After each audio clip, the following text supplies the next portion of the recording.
कि विद्यार्थियों के फ्यूचर के नाल एडा वड्डा मजाक सरकार उस वेले करेगी जदों पूरी दुनिया इस महामारी की मार झल रही है, क्योंकि वो बच्चा उन्हों का गाहक आ, विद्यार्थी नहीं, क्योंकि ये इंडस्ट्री बन गई, ये माफिया बन गया, ये भले का खेतर नहीं रहा।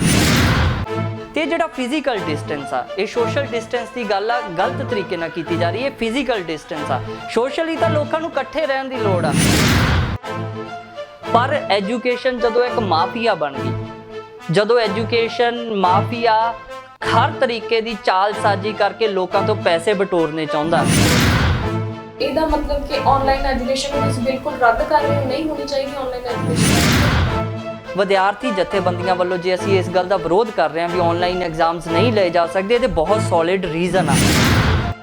ਇਹਦਾ मतलब दोवां चों एक चीज़ सरकार मान लवे, ਜਾਂ ਤਾਂ ਉਹ कह देन भी करोना है नहीं, कोविड-19 का वायरस एग्जिस्ट नहीं करता, तो जे एग्जिस्ट करता तो फिर विद्यार्थियों की जान नूं खतरे च पाउण दा हक किहने दिता? तो लड़िया कौन कोविड-19 के खिलाफ? ਉਹੀ डॉक्टर साडे देश के सरकारी हस्पतालों के विच बैठे जिन्हां नूं जान-बुझ के देश की सरकार ने बदनाम करन दा काम कीता। आज़ाद टीवी नाल जुड़े हुए सारे ही दर्शकों का मैं जैसमीन मीनू स्वागत करती हाँ। कोरोना संकट के दौरान पिछले 5 महीनों तो लगातार लॉकडाउन चल रहा है तो पूरी दुनिया का हर वर्ग इस लॉकडाउन की मार चल रहा है। बहुत सारिया समस्यावां का सामना करना पै रहा है। सिक्ख्या की गल करिए तो सिक्ख्या मनुख की एक बुनियादी जरूरत है, एक बुनियादी लोड़ है।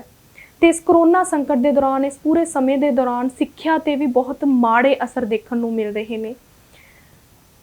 पूरी दुनिया दे विच विद्यार्थी अपने कालजां, स्कूलों, यूनीवर्सिटियां तो दूर हो चुके हैं तो उन्होंने ऑनलाइन एजुकेशन प्रोवाइड करवाई जा रही है। ऑनलाइन एजुकेशन बारे पूरी दुनिया दे विच बहुत बहस चल रही है, बहुत सवाल उठ रहे हैं ऑनलाइन एजुकेशन दे, बहुत जिहड़े विवाद उठ रहे हैं इस बारे। बहुत सारे लोग इस दे पक्ष विच गल कर रहे हैं, बहुत सारे लोग इस दे माड़े सिट्टियां बारे गल कर रहे हैं। तो इस पूरे मुद्दे ते गलबात करन दे लई साडे नाल हाज़र ने ऑल इंडिया स्टूडेंट फैडरेशन के नैशनल जनरल सकत्तर विक्की महेसरी जी। स्वागत करते हैं जी तुहाडा। शुक्रिया जैसमीन मीनू जी। तो आज़ाद टीवी देख रहे सारे दर्शकों को भी ऑल इंडिया स्टूडेंट फैडरेशन वालों मैं सलाम करता। विक्की जी, जिवें कि मैं इंट्रो दे विच कहा कि पूरी दुनिया दे विच जिहड़ा संकट है ना अपने सारे दे सामने ही है। ऑनलाइन एजुकेशन का जिहड़ा मसला बहुत भख रहा है, बहुत सारे लोग ने जिहड़े सवाल उठा रहे हैं कि इस दे जिहड़े बुरे प्रभाव पै रहे हैं किद्दां, क्योंकि बहुत सारा हिस्सा जिहड़ा ऑनलाइन एजुकेशन लैण तो ही वांझा खड़ा दिखाई दे रहा है। तुहाडे इस बारे की पक्ष? जैसमीन जी, पिछले 5 महीनों च पूरी दुनिया को मौका मिलिया आपदी दुनिया जिहड़े च असीं रह रहे हैं उहदे हालातां तो जाणू होण दा, क्योंकि जिहड़ी वो भज्जा नੱਠ पहला जिंदगी आम जिंदगी दे विच सी वो एकदम रुक गई। तो बहुत सारे लोगों ने जिहड़ी देश की असली तस्वीर ते दुनिया की असली तस्वीर आ जिहड़ी वो 5 महीने देखी। आपां भी देखिया भी साडे देश दे विच करोड़ां लोग आ जिहड़े एक थां तो दूजे थां जिहड़े मजदूर आपदे घरां नूं वापस परते ते उन्हां नूं किवें पैदल जाके किन्नियां सारियां घटनावां जिवें उन्हां दे जिक्र च जावां ते ओह होईयां। ये इत्थों ही समझ लग जाती है कि ऑनलाइन एजुकेशन आ जिहड़ी, क्योंकि असीं एक देश दे विच रह रहे हैं तो उस दे देश के लोगों को इक्वली ट्रीट करन दी लोड़ आ। बहुत वड्डा हिस्सा वो आ जिन्हां दे लई सरकार जो बसां की व्यवस्था नहीं कर सकी, उन्होंने भरोसे च नहीं लै सकी, खाने पीने का प्रबंध नहीं कर सकी। ये कित्थों सरकार अंदाजा लगा के जिहड़ा इस पैटर्न ते अगे उन्होंने काम शुरू करता भी उन्होंने ऑनलाइन एजुकेशन दी जा सकती है। सो इत्थों ही पता लग जाता कि ये देश आ जिहड़ा बुरे तरीके नाल इकनॉमिक बेस ते वंडिया होया, जिथे कुछ लोग आ जिहड़े जिन्हां कोल इन्ना ज़्यादा पैसा इकट्ठा होया उत्थे जिहड़े 99% तो वध लोग वो आ जिन्हां नूं रोजी रोटी का जिहड़ा सवाल आ वो सताउंदा। ਉਹ ਜਿਹੜੀ ऑनलाइन एजुकेशन किवें एक्सैस कर सकते इत्थों ही पता लग जाता। इसे करके ये पूरे दे पूरी जिहड़ी वंड आ कि एक पासे तो सानूं लगदा कि किते ऑनलाइन एजुकेशन आ जिहड़ी वो लोकां दा भला कर रही आ, पर किन्ने वो लोग आ लखां विद्यार्थी वो ਜਿਹੜੇ यूनीवर्सिटियां ਜਦੋਂ पढ़ते सी तो मतलब एजुकेशन लै पा रहे सी, पर ਜਦੋਂ ਉਹਨਾਂ ਨੂੰ ਘਰਾਂ 'ਚ ਜਾ ਕੇ लॉकडाउन 'ਚ ਕੰਮ ਧੰਦੇ ਸਾਰੇ ਠੱਪ ਹੋ ਗਏ, ਆਪਦੇ ਮਾਂ-ਬਾਪ ਦੀ ਰੋਜੀ ਰੋਟੀ ਦਾ ਪ੍ਰਬੰਧ ਕਰਨਾ ਪੈ ਰਿਹਾ ਤੇ ਉਹ ਇਸ ਤੋਂ ਅੱਗੇ ਸੋਚ ਵੀ ਨਹੀਂ ਸਕਦੇ ਤੇ ਸਰਕਾਰ ਇਹ ਸੋਚੇ ਵੀ ਉਹਨਾਂ ਲਈ ऑनलाइन एजुकेशन ਦਾ ਪ੍ਰਬੰਧ ਹੋ ਜੇ ਤੇ ਬੜੀ ਹਾਸੋਹੀਣੀ ਗੱਲ ਲੱਗਦੀ ਆ। ਕਿਉਂਕਿ ਇਸ ਦੇਸ਼ ਦੇ ਵਿੱਚ इदां दीयां उदाहरणां भी साडे सामने आ भी मैरी कॉम का मैच देखण वास्ते आसाम के लोगों ने सरकार नूं बेनती कीती सी एक बार कि 8 मिनट दे लई, सिर्फ 8 मिनट दे लई बिजली का कट नहीं लगना चाहिए। ਜਿਸ ਦੇਸ਼ ਦੇ ਵਿੱਚ ਲੋਕਾਂ ਨੂੰ ਹਜੇ ਤੱਕ ਬਿਜਲੀ ਦੀ ਵਿਵਸਥਾ ਹੀ ਨਹੀਂ ਕੀਤੀ ਗਈ, ਜਿੱਥੋਂ ਦੇ ਲਗਭਗ ਆ ਜਿਹੜੇ 65% ਪਿੰਡ ਆ ਜਿਹੜੇ ਉੱਥੇ ਤੱਕ ਹੀ ਬਿਜਲੀ ਗਈ ਆ, ਬਾਕੀ ਦੇਸ਼ 'ਚ ਬਿਜਲੀ ਨਹੀਂ, ਤੇ ਉੱਥੇ ਇੰਟਰਨੈਟ, ਉੱਥੇ ਮੋਬਾਈਲ ਚਾਰਜਿੰਗ, ਇਹਨਾਂ ਸਾਰੀਆਂ ਗੱਲਾਂ ਤੋਂ ਬਿਨਾਂ ਆਨਲਾਈਨ ਐਜੂਕੇਸ਼ਨ ਕਿਵੇਂ ਦੇਖੀ ਜਾ ਸਕਦੀ ਆ। ਫਿਰ ਇੱਥੋਂ ਸਾਬਤ ਹੋ ਜਾਂਦਾ ਵੀ ਜੇ ਸਰਕਾਰ ਨੇ ਇਹ ਫੈਸਲਾ ਲੈ ਲਿਆ, ਇਹਦਾ ਮਤਲਬ ਵੀ ਵੱਡੇ ਹਿੱਸੇ ਨੂੰ ਸਰਕਾਰ ਐਜੂਕੇਸ਼ਨ ਤੋਂ ਬਾਹਰ ਕਰਨਾ ਚਾਹੁੰਦੀ। ਇਸੇ ਕਰਕੇ ਜਿਹੜਾ ਰੌਲਾ ਵਿਦਿਆਰਥੀਆਂ ਵੱਲੋਂ ਇਸ ਮੰਗ ਨੂੰ ਉਠਾਇਆ ਜਾ ਰਿਹਾ ਵੀ ਆਨਲਾਈਨ ਜਿਹੜੇ ਐਗਜ਼ਾਮ ਆ ਤੇ ਆਨਲਾਈਨ ਐਜੂਕੇਸ਼ਨ ਅੱਜ ਦੀ ਘੜੀ ਦੇ ਵਿੱਚ ਹਿੰਦੁਸਤਾਨ ਦੇ ਵਿਦਿਆਰਥੀਆਂ ਦੇ ਲਈ ਕੰਮ ਨਹੀਂ ਕਰ ਸਕਦੀ। ਪਰ ਜੇ ਆਪਾਂ ਇਹਦੇ ਬਾਰੇ ਗੱਲ ਕਰੀਏ ਕਿ ਲੋਕਡਾਊਨ ਦੇ ਦੌਰਾਨ ਜਿਵੇਂ ਸਟੂਡੈਂਟਸ ਆਪਣੀਆਂ ਯੂਨੀਵਰਸਿਟੀਆਂ ਜਾਂ ਆਪਣੇ ਵਿਦਿਅਕ ਅਦਾਰਿਆਂ ਤੋਂ ਦੂਰ ਹੋ ਗਏ, ਤਾਂ ਫਿਰ ਇਹਦਾ ਆਲਟਰਨੇਟਿਵ ਕੀ ਸੀ? ਜੇ ਆਨਲਾਈਨ ਐਜੂਕੇਸ਼ਨ ਨਾ ਪ੍ਰੋਵਾਈਡ ਕਰਵਾਈ ਜਾਂਦੀ ਜਾਂ ਇਹ ਸਾਹਮਣੇ ਨਾ ਲਿਆ ਜਾਂਦਾ ਕਿ ਆਨਲਾਈਨ ਉਹਨਾਂ ਨੂੰ ਐਜੂਕੇਸ਼ਨ ਦਿੱਤੀ ਜਾਊਗੀ, ਤਾਂ ਫਿਰ ਬੱਚੇ ਤਾਂ ਫਿਰ ਸਿੱਖਿਆ ਦੇ ਨਾਲੋਂ ਜਮਾਂ ਹੀ ਟੁੱਟ ਜਾਂਦੇ। ਫਿਰ ਇਹਦਾ ਆਲਟਰਨੇਟਿਵ ਕੀ ਹੈ? ਦੇਖੋ, ਸਿੱਖਿਆ ਦਾ ਜਿਹੜਾ ਲਗਾਤਾਰਤਾ ਉਹ ਜ਼ਰੂਰੀ ਆ, ਇਹ ਆਪਾਂ ਸਾਰੇ ਮੰਨਦੇ ਆ, ਪਰ ਉਹਦੇ ਲਈ ਇੱਕ ਪਾਲਿਸੀ ਵੀ ਦਿਖਣੀ ਚਾਹੀਦੀ ਆ ਜਿਹੜੀ ਕਿ ਨਹੀਂ ਦਿਖ ਰਹੀ। ਸਿੱਖਿਆ ਜਦੋਂ ਬੰਦਾ ਜਿਉਂ ਰਿਹਾ ਉਹਦੀ ਲੈ ਸਕਦਾ ਨਾ, ਜਦੋਂ ਹੁਣ ਵਿਦੇਸ਼ ਦੇ ਲੋਕਾਂ ਦੀ ਹਾਲਤ ਇਹ ਕਰ ਦਿੱਤੀ ਜਾਵੇ ਵੀ ਉਹਨਾਂ ਨੂੰ ਲੋਕਡਾਊਨ 'ਚ ਜਦੋਂ ਸਾਰਾ ਕੁਝ ਜਾਮ ਹੋ ਗਿਆ, ਠੱਪ ਹੋ ਗਿਆ, ਰੋਜੀ ਰੋਟੀ ਦਾ ਕੋਈ ਪ੍ਰਬੰਧ ਨਹੀਂ, ਕੰਮ ਧੰਦੇ ਬੁਰੇ ਤਰੀਕੇ ਨਾਲ ਪ੍ਰਭਾਵਿਤ ਹੋਏ, ਉਹਨਾਂ ਦੀ ਰੋਟੀ ਦਾ ਸਵਾਲ ਸਭ ਤੋਂ ਪਹਿਲਾਂ ਆਏਗਾ ਨਾ, ਤਾਂ ਕਿ ਉਹਨਾਂ ਨੂੰ ਕਿਵੇਂ ਜਿਹੜਾ ਜਿਉਂਦੇ ਰੱਖਿਆ ਜਾ ਸਕੇ। ਪਰ ਇਸ ਆੜ ਦੇ ਵਿੱਚ ਵੀ ਜਦੋਂ ਲੋਕਡਾਊਨ ਆ ਤੇ ਵੱਡੇ ਹਿੱਸੇ ਨੂੰ ਜਿਹੜੀ ਕਹਿ ਲਓ ਚਿੰਤਾ ਉਹ ਆਪਦੇ ਬੱਚਿਆਂ ਦਾ ਪੇਟ ਪਾਲਣ ਦੀ ਆ, ਜਾਂ ਬੱਚਿਆਂ ਨੂੰ ਇਹ ਚਿੰਤਾ ਵੀ ਘਰ ਕਿਵੇਂ ਚੱਲਦਾ ਰੱਖਣਾ, ਉਸ ਵੇਲੇ ਜੇ ਸਰਕਾਰ ਫੈਸਲਾ ਕਰਕੇ ਇਹ ਸੋਚ ਲਵੇ ਵੀ ਕੁਝ ਲੋਕ ਐਜੂਕੇਸ਼ਨ ਇਹ ਲੈ ਸਕਦੇ ਆ, ਉਹਨਾਂ ਦਾ ਬਹਾਨਾ ਬਣਾ ਕੇ ਬਾਕੀ ਸਾਰੇ ਲੋਕਾਂ ਨੂੰ ਬਾਹਰ ਕਰ ਦਿੱਤਾ ਜਾਵੇ, ਇਹ ਨਹੀਂ ਕੀਤਾ ਜਾ ਸਕਦਾ। ਫਿਰ ਜੋ ਤੁਸੀਂ ਕਹਿ ਰਹੇ ਹੋ ਤੇ ਇਹਦਾ ਮਤਲਬ ਕਿ ਆਨਲਾਈਨ ਐਜੂਕੇਸ਼ਨ ਨੂੰ ਤੁਸੀਂ ਬਿਲਕੁਲ ਰੱਦ ਕਰ ਰਹੇ ਹੋ, ਨਹੀਂ ਹੋਣੀ ਚਾਹੀਦੀ ਆਨਲਾਈਨ ਐਜੂਕੇਸ਼ਨ? ਬਿਲਕੁਲ ਨਹੀਂ। ਆਨਲਾਈਨ ਐਜੂਕੇਸ਼ਨ ਨੂੰ ਦੁਨੀਆ 'ਚ ਆਪਣੇ ਦੇਸ਼ 'ਚ ਕਿਤੇ ਵੀ ਰੱਦ ਨਹੀਂ ਕੀਤਾ ਜਾ ਸਕਦਾ। ਕਿਹੜਾ ਬੱਚਾ ਨਹੀਂ ਚਾਹੇਗਾ ਕਿ ਉਹਨੂੰ ਇੱਕ ਸਮਾਰਟ ਕਲਾਸ ਵਿੱਚ ਪੜ੍ਹਨ ਦਾ ਮੌਕਾ ਮਿਲੇ? ਕਿਹੜਾ ਬੱਚਾ ਨਹੀਂ ਚਾਹੇਗਾ ਕਿ ਉਹਨੂੰ ਹਿੰਦੁਸਤਾਨ 'ਚ ਬੈਠਿਆਂ ਕੋਈ ਅਮਰੀਕਾ ਦਾ ਜਾਂ ਕੋਈ ਰਸ਼ੀਆ ਦਾ ਜਾਂ ਕੋਈ ਚਾਈਨਾ ਦਾ ਜਾਂ ਕਿਸੇ ਵੀ ਹੋਰ ਦੇਸ਼ ਦਾ ਕੋਈ ਟੈਲੈਂਟਡ ਪ੍ਰੋਫੈਸਰ ਪੜ੍ਹਾਵੇ? ਹਰ ਕੋਈ ਸੁਪਨਾ ਦੇਖਦਾ ਇਸ ਗੱਲ ਦਾ। ਪਰ ਕੀ ਮੈਂ ਇਸ ਗੱਲ ਤੇ ਇਹ ਕਹਿਣਾ ਚਾਹੁੰਦਾ ਵੀ ਜਿਸ ਦੇਸ਼ ਦੇ ਵਿੱਚ ਇੰਨਾ ਬੁਰਾ ਹਾਲ ਐਜੂਕੇਸ਼ਨ ਦਾ ਕਰਤਾ ਵੀ ਸਕੂਲਾਂ ਦੀਆਂ ਛੱਤਾਂ ਡਿੱਗ ਰਹੀਆਂ ਹੋਣ, ਜਿੱਥੇ ਇੱਕ ਚੌਕ ਤੇ ਬਲੈਕ ਬੋਰਡ ਦਾ ਪ੍ਰਬੰਧ ਵੀ ਨਹੀਂ ਕੀਤਾ ਗਿਆ ਵਿਦਿਆਰਥੀਆਂ ਦੇ ਪੜ੍ਹਨ ਦੇ ਲਈ, ਉੱਥੇ ਆਨਲਾਈਨ ਐਜੂਕੇਸ਼ਨ ਤੁਸੀਂ ਇੱਕ ਮਤਲਬ ਇੰਟਰੋਡਿਊਸ ਕਰਵਾ ਕੇ ਇਹ ਨੀਤੀ ਦੀ ਗੱਲ ਆ ਕਿ ਉਹਨਾਂ ਨੂੰ ਬਾਹਰ ਧੱਕਣ ਦੀ ਕੋਸ਼ਿਸ਼ ਕੀਤੀ ਜਾ ਰਹੀ ਆ। ਆਨਲਾਈਨ ਐਜੂਕੇਸ਼ਨ ਆ ਜਿਹੜੀ 100% ਐਜੂਕੇਸ਼ਨ ਦਾ 2% ਹੋ ਸਕਦੀ ਆ, 5% ਹੋ ਸਕਦੀ ਆ, ਮਤਲਬ ਇੰਟਰਨੈਸ਼ਨਲ ਰਿਪੋਰਟਾਂ ਦੇ ਅਨੁਸਾਰ, ਪਰ ਇਹ ਕਲਾਸਰੂਮ ਕਲਚਰ ਨੂੰ 100% ਰਿਪਲੇਸ ਨਹੀਂ ਕਰ ਸਕਦੀ। ਸਰਕਾਰ ਦੀ ਜਿਹੜੀ ਇਹ ਨੀਤੀ ਆ ਕਿ ਆਨਲਾਈਨ ਐਜੂਕੇਸ਼ਨ ਦਾ ਬਹਾਨਾ ਬਣਾ ਕੇ ਬਾਅਦ 'ਚ ਉਹਨਾਂ ਨੂੰ ਇੰਟਰਨੈਟ ਨੂੰ ਕਿਸੇ ਵੀ ਵੇਲੇ ਬੰਦ ਕੀਤਾ ਜਾ ਸਕਦਾ, ਸਰਕਾਰ ਕਰਦੀ ਰਹੀ ਆ। ਜਿੱਥੇ ਕੋਈ ਮੂਵਮੈਂਟ ਖੜੀ ਹੁੰਦੀ ਆ ਉੱਥੇ ਇੰਟਰਨੈਟ ਬੰਦ ਕਰਨਾ ਉਹਨਾਂ ਦਾ 1 ਸੈਕਿੰਡ ਦਾ ਖੇਲ ਆ, ਕਿਉਂਕਿ ਸਵਿਚ ਔਨ ਤੇ ਆਫ ਦਾ ਸਰਕਾਰ ਦਾ ਇਹ ਕੰਮ ਹੁੰਦਾ। ਤੇ ਜੇ ਆਨਲਾਈਨ ਜਿਸ ਤਰੀਕੇ ਨਾਲ ਸਰਕਾਰ ਚੱਲ ਰਹੀ ਆ, ਫਿਰ ਇੱਕ ਦਿਨ ਦੇ ਵਿੱਚ ਹੀ ਮਤਲਬ ਇੰਟਰਨੈਟ ਆਫ ਕਰਕੇ ਤੇ ਸਾਰੇ ਲੋਕਾਂ ਨੂੰ ਆਨਲਾਈਨ ਐਜੂਕੇਸ਼ਨ ਤੋਂ ਵੀ ਪਾਸੇ ਕੀਤਾ ਜਾ ਸਕਦਾ।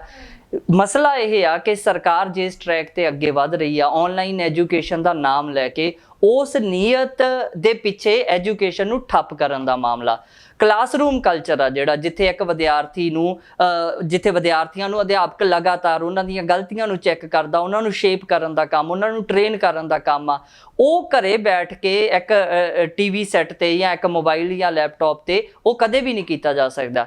ਡਾਕਟਰ ਤੁਹਾਨੂੰ ਫੋਨ ਤੇ ਸੁਣ ਕੇ ਸਲਾਹ ਜ਼ਰੂਰ ਦੇ ਸਕਦਾ ਟੈਂਪਰੇਰੀ ਰਾਹਤ ਦੇ ਲਈ, ਪਰ ਉਹ ਇਲਾਜ ਨਹੀਂ ਕਰ ਸਕਦਾ। ਇਸੇ ਤਰੀਕੇ ਨਾਲ ਆਨਲਾਈਨ ਐਜੂਕੇਸ਼ਨ ਆ ਜਿਹੜੀ, ਉਹ ਅਧਿਆਪਕ ਆਪਣੇ ਵੱਲੋਂ ਬੋਲ ਰਿਹਾ। ਆਪਾਂ ਕਿੰਨੀਆਂ ਸਾਰੀਆਂ ਵੀਡੀਓ ਦੇਖੀਆਂ ਜਿੱਥੇ ਬੜੀਆਂ ਹਾਸੋਹੀਣੀਆਂ ਗੱਲਾਂ ਆਨਲਾਈਨ ਕਲਾਸਾਂ 'ਚ ਚੱਲ ਰਹੀਆਂ, ਕਿੰਨੀ ਕੋਸ਼ਿਸ਼ ਕਰਨ ਦੇ ਬਾਵਜੂਦ ਵੀ ਟੀਚਰ ਆ ਜਿਹੜਾ ਉਹ ਨਹੀਂ ਉਸ ਗੱਲ ਨੂੰ ਪਹੁੰਚਾ ਰਿਹਾ। ਮਸਲਾ ਇਹ ਆ, ਸਾਡੇ ਦੇਸ਼ ਦੇ ਵਿੱਚ ਜੰਮੂ ਐਂਡ ਕਸ਼ਮੀਰ ਇੱਕ ਸਟੇਟ ਜਿਹਨੂੰ ਸਰਕਾਰ ਨੇ ਤੋੜ ਕੇ ਯੂਨੀਅਨ ਟੈਰੀਟਰੀ ਬਣਾਉਣ ਦਾ ਕੰਮ ਕੀਤਾ, ਉੱਥੇ ਲਗਾਤਾਰ ਆ ਜਿਹੜਾ ਇੰਟਰਨੈਟ ਠੱਪ ਰਿਹਾ। ਜਦੋਂ ਰੀਸਟੋਰ ਹੋਇਆ ਤੇ ਸਿਰਫ 2G ਰੀਸਟੋਰ ਕੀਤਾ ਗਿਆ, ਜਿੱਥੇ ਮਤਲਬ 2G ਦੀ ਕੀ ਹਾਲਤ ਹੁੰਦੀ ਆ ਹੁਣ ਆਪਣੇ ਤੋਂ ਵੱਧ ਕੋਈ ਵੀ ਨਹੀਂ ਸਮਝ ਸਕਦਾ। ਤੁਸੀਂ ਝਾਰਖੰਡ ਚਲੇ ਜਾਓ, ਬਿਹਾਰ ਚਲੇ ਜਾਓ, ਤਾਮਿਲਨਾਡੂ ਚਲੇ ਜਾਓ, ਹਜ਼ਾਰਾਂ ਹਿੱਸੇ ਇਸ ਦੇਸ਼ ਦੇ ਉਹ ਆ ਜਿੱਥੇ ਇੰਟਰਨੈਟ ਦੀ 2G ਸਪੀਡ ਤੱਕ ਵੀ ਜਿਹੜੀ ਆ ਉਹ ਨਹੀਂ ਗਈ। ਤੇ ਫਿਰ ਉਸ ਦੇਸ਼ ਦੇ ਵਿੱਚ ਇਹਦਾ ਮਤਲਬ ਅਸੀਂ ਸਮਝਦੇ ਹਾਂ ਵੀ ਉਹਨਾਂ ਦੇ ਲਈ ਜੇ ਨਾ ਵੀ ਪ੍ਰਬੰਧ ਹੋਵੇ ਆਨਲਾਈਨ ਐਜੂਕੇਸ਼ਨ ਦਾ ਤੇ ਕੋਈ ਫਰਕ ਨਹੀਂ ਪੈਂਦਾ। ਹੋਵੇ ਪ੍ਰਬੰਧ ਆਨਲਾਈਨ ਐਜੂਕੇਸ਼ਨ ਦਾ ਵੀ ਹੋਵੇ, ਪਰ ਪਹਿਲਾਂ ਸਾਰਿਆਂ ਦੇ ਲਈ ਬੇਸਿਕ ਐਜੂਕੇਸ਼ਨ ਆ ਜਿਹੜਾ ਉਹਦਾ ਪ੍ਰਬੰਧ ਕੀਤਾ ਜਾਵੇ, ਉਸ ਸਟਰਕਚਰ ਨੂੰ ਡਿਵੈਲਪ ਕੀਤਾ ਜਾਵੇ। ਉਸ ਤੋਂ ਬਾਅਦ ਚ ਆਨਲਾਈਨ ਐਜੂਕੇਸ਼ਨ ਆ ਜਿਹੜੀ ਇੱਕ ਖਾਸ ਪੱਧਰ ਤੇ ਜਾ ਕੇ ਇੰਟਰੋਡਿਊਸ ਕਰਵਾਈ ਜਾ ਸਕਦੀ ਆ। ਪਰ ਹੁਣ ਦੀ ਘੜੀ 'ਚ ਜਿੱਥੇ ਹਾਲਾਤ ਇੰਨੇ ਬਦਤਰ ਬਣੇ ਹੋਏ ਆ, ਇਸ ਘੜੀ ਦੇ ਵਿੱਚ ਆਨਲਾਈਨ ਐਜੂਕੇਸ਼ਨ ਆ ਜਿਹੜੀ ਉਹ ਸਿੱਧੇ ਤੌਰ ਤੇ ਵਿਦਿਆਰਥੀਆਂ ਨੂੰ ਬਾਹਰ ਧੱਕਣ ਦਾ ਕੰਮ ਆ। ਪਰ ਪ੍ਰਾਈਵੇਟ ਸਕੂਲਾਂ ਦੀ ਜੇ ਆਪਾਂ ਗੱਲ ਕਰੀਏ ਤਾਂ ਪ੍ਰਾਈਵੇਟ ਸਕੂਲਾਂ ਦਾ ਤੇ ਜਿਹੜਾ ਉਹ ਪੇਰੈਂਟਸ ਦਾ ਵੀ ਆਪਸ ਵਿੱਚ ਬਹੁਤ ਰੌਲਾ ਚੱਲ ਰਿਹਾ ਹੈ। ਪ੍ਰਾਈਵੇਟ ਸਕੂਲ ਵੀ ਆਨਲਾਈਨ ਐਜੂਕੇਸ਼ਨ ਦੇ ਨਾਮ ਤੇ ਪੇਰੈਂਟਸ ਤੋਂ ਪੂਰੀਆਂ ਫੀਸਾਂ ਜਿਹੜੀਆਂ ਵਸੂਲ ਕਰਨੀਆਂ, ਜਿਹੜੀਆਂ ਉਹਨਾਂ ਤੇ ਜ਼ੋਰ ਪਾ ਰਹੇ ਆ ਵੀ ਪੂਰੀਆਂ ਫੀਸਾਂ ਜਮ੍ਹਾਂ ਕਰਵਾਓ ਤੁਸੀਂ। ਬਹੁਤ ਸਾਰੇ ਪੇਰੈਂਟਸ ਇਹਦਾ ਵਿਰੋਧ ਵੀ ਕਰ ਰਹੇ ਆ, ਬਹੁਤ ਰੌਲਾ ਚੱਲ ਰਿਹਾ ਹੈ। ਤੇ ਹਾਈ ਕੋਰਟ ਨੇ ਹੁਣ ਇਹ ਆਦੇਸ਼ ਵੀ ਜਾਰੀ ਕਰਤੇ ਇਹ ਕਿ ਜਿਹੜੇ ਉਹ ਫੀਸਾਂ ਲੈ ਸਕਦੇ ਆ ਪੇਰੈਂਟਸ ਤੋਂ। ਇਹ ਸਾਰੇ ਮਸਲੇ ਬਾਰੇ ਤੁਹਾਡਾ ਕੀ ਕਹਿਣਾ? ਇਸ ਮਸਲੇ ਤੇ ਗੱਲ ਕਰਨ ਤੋਂ ਪਹਿਲਾਂ ਮੈਨੂੰ ਲੱਗਦਾ ਆਪਾਂ ਨੂੰ ਥੋੜਾ ਜਿਹਾ ਬੈਕਗ੍ਰਾਉਂਡ 'ਚ ਜਾ ਕੇ ਡਿਸਕਸ ਕਰਨਾ ਚਾਹੀਦਾ ਵੀ ਇਹ ਸਾਰਾ ਜਿਹੜਾ ਪ੍ਰਾਈਵੇਟ ਐਜੂਕੇਸ਼ਨ ਦਾ ਸਿਸਟਮ ਆ ਇਹ ਸ਼ੁਰੂ ਕਿਉਂ ਕੀਤਾ ਗਿਆ ਤੇ ਇਹ ਹੁਣ ਪੋਜੀਸ਼ਨ ਇੱਥੇ ਤੱਕ ਬਣੀ। ਇਹ ਸੁਭਾਵਕ ਹੈ, ਇਸੇ ਐਂ ਬਣੀ ਸੀ ਪੋਜੀਸ਼ਨ। ਉਹ ਕਿਉਂ ਬਣੀ ਸੀ?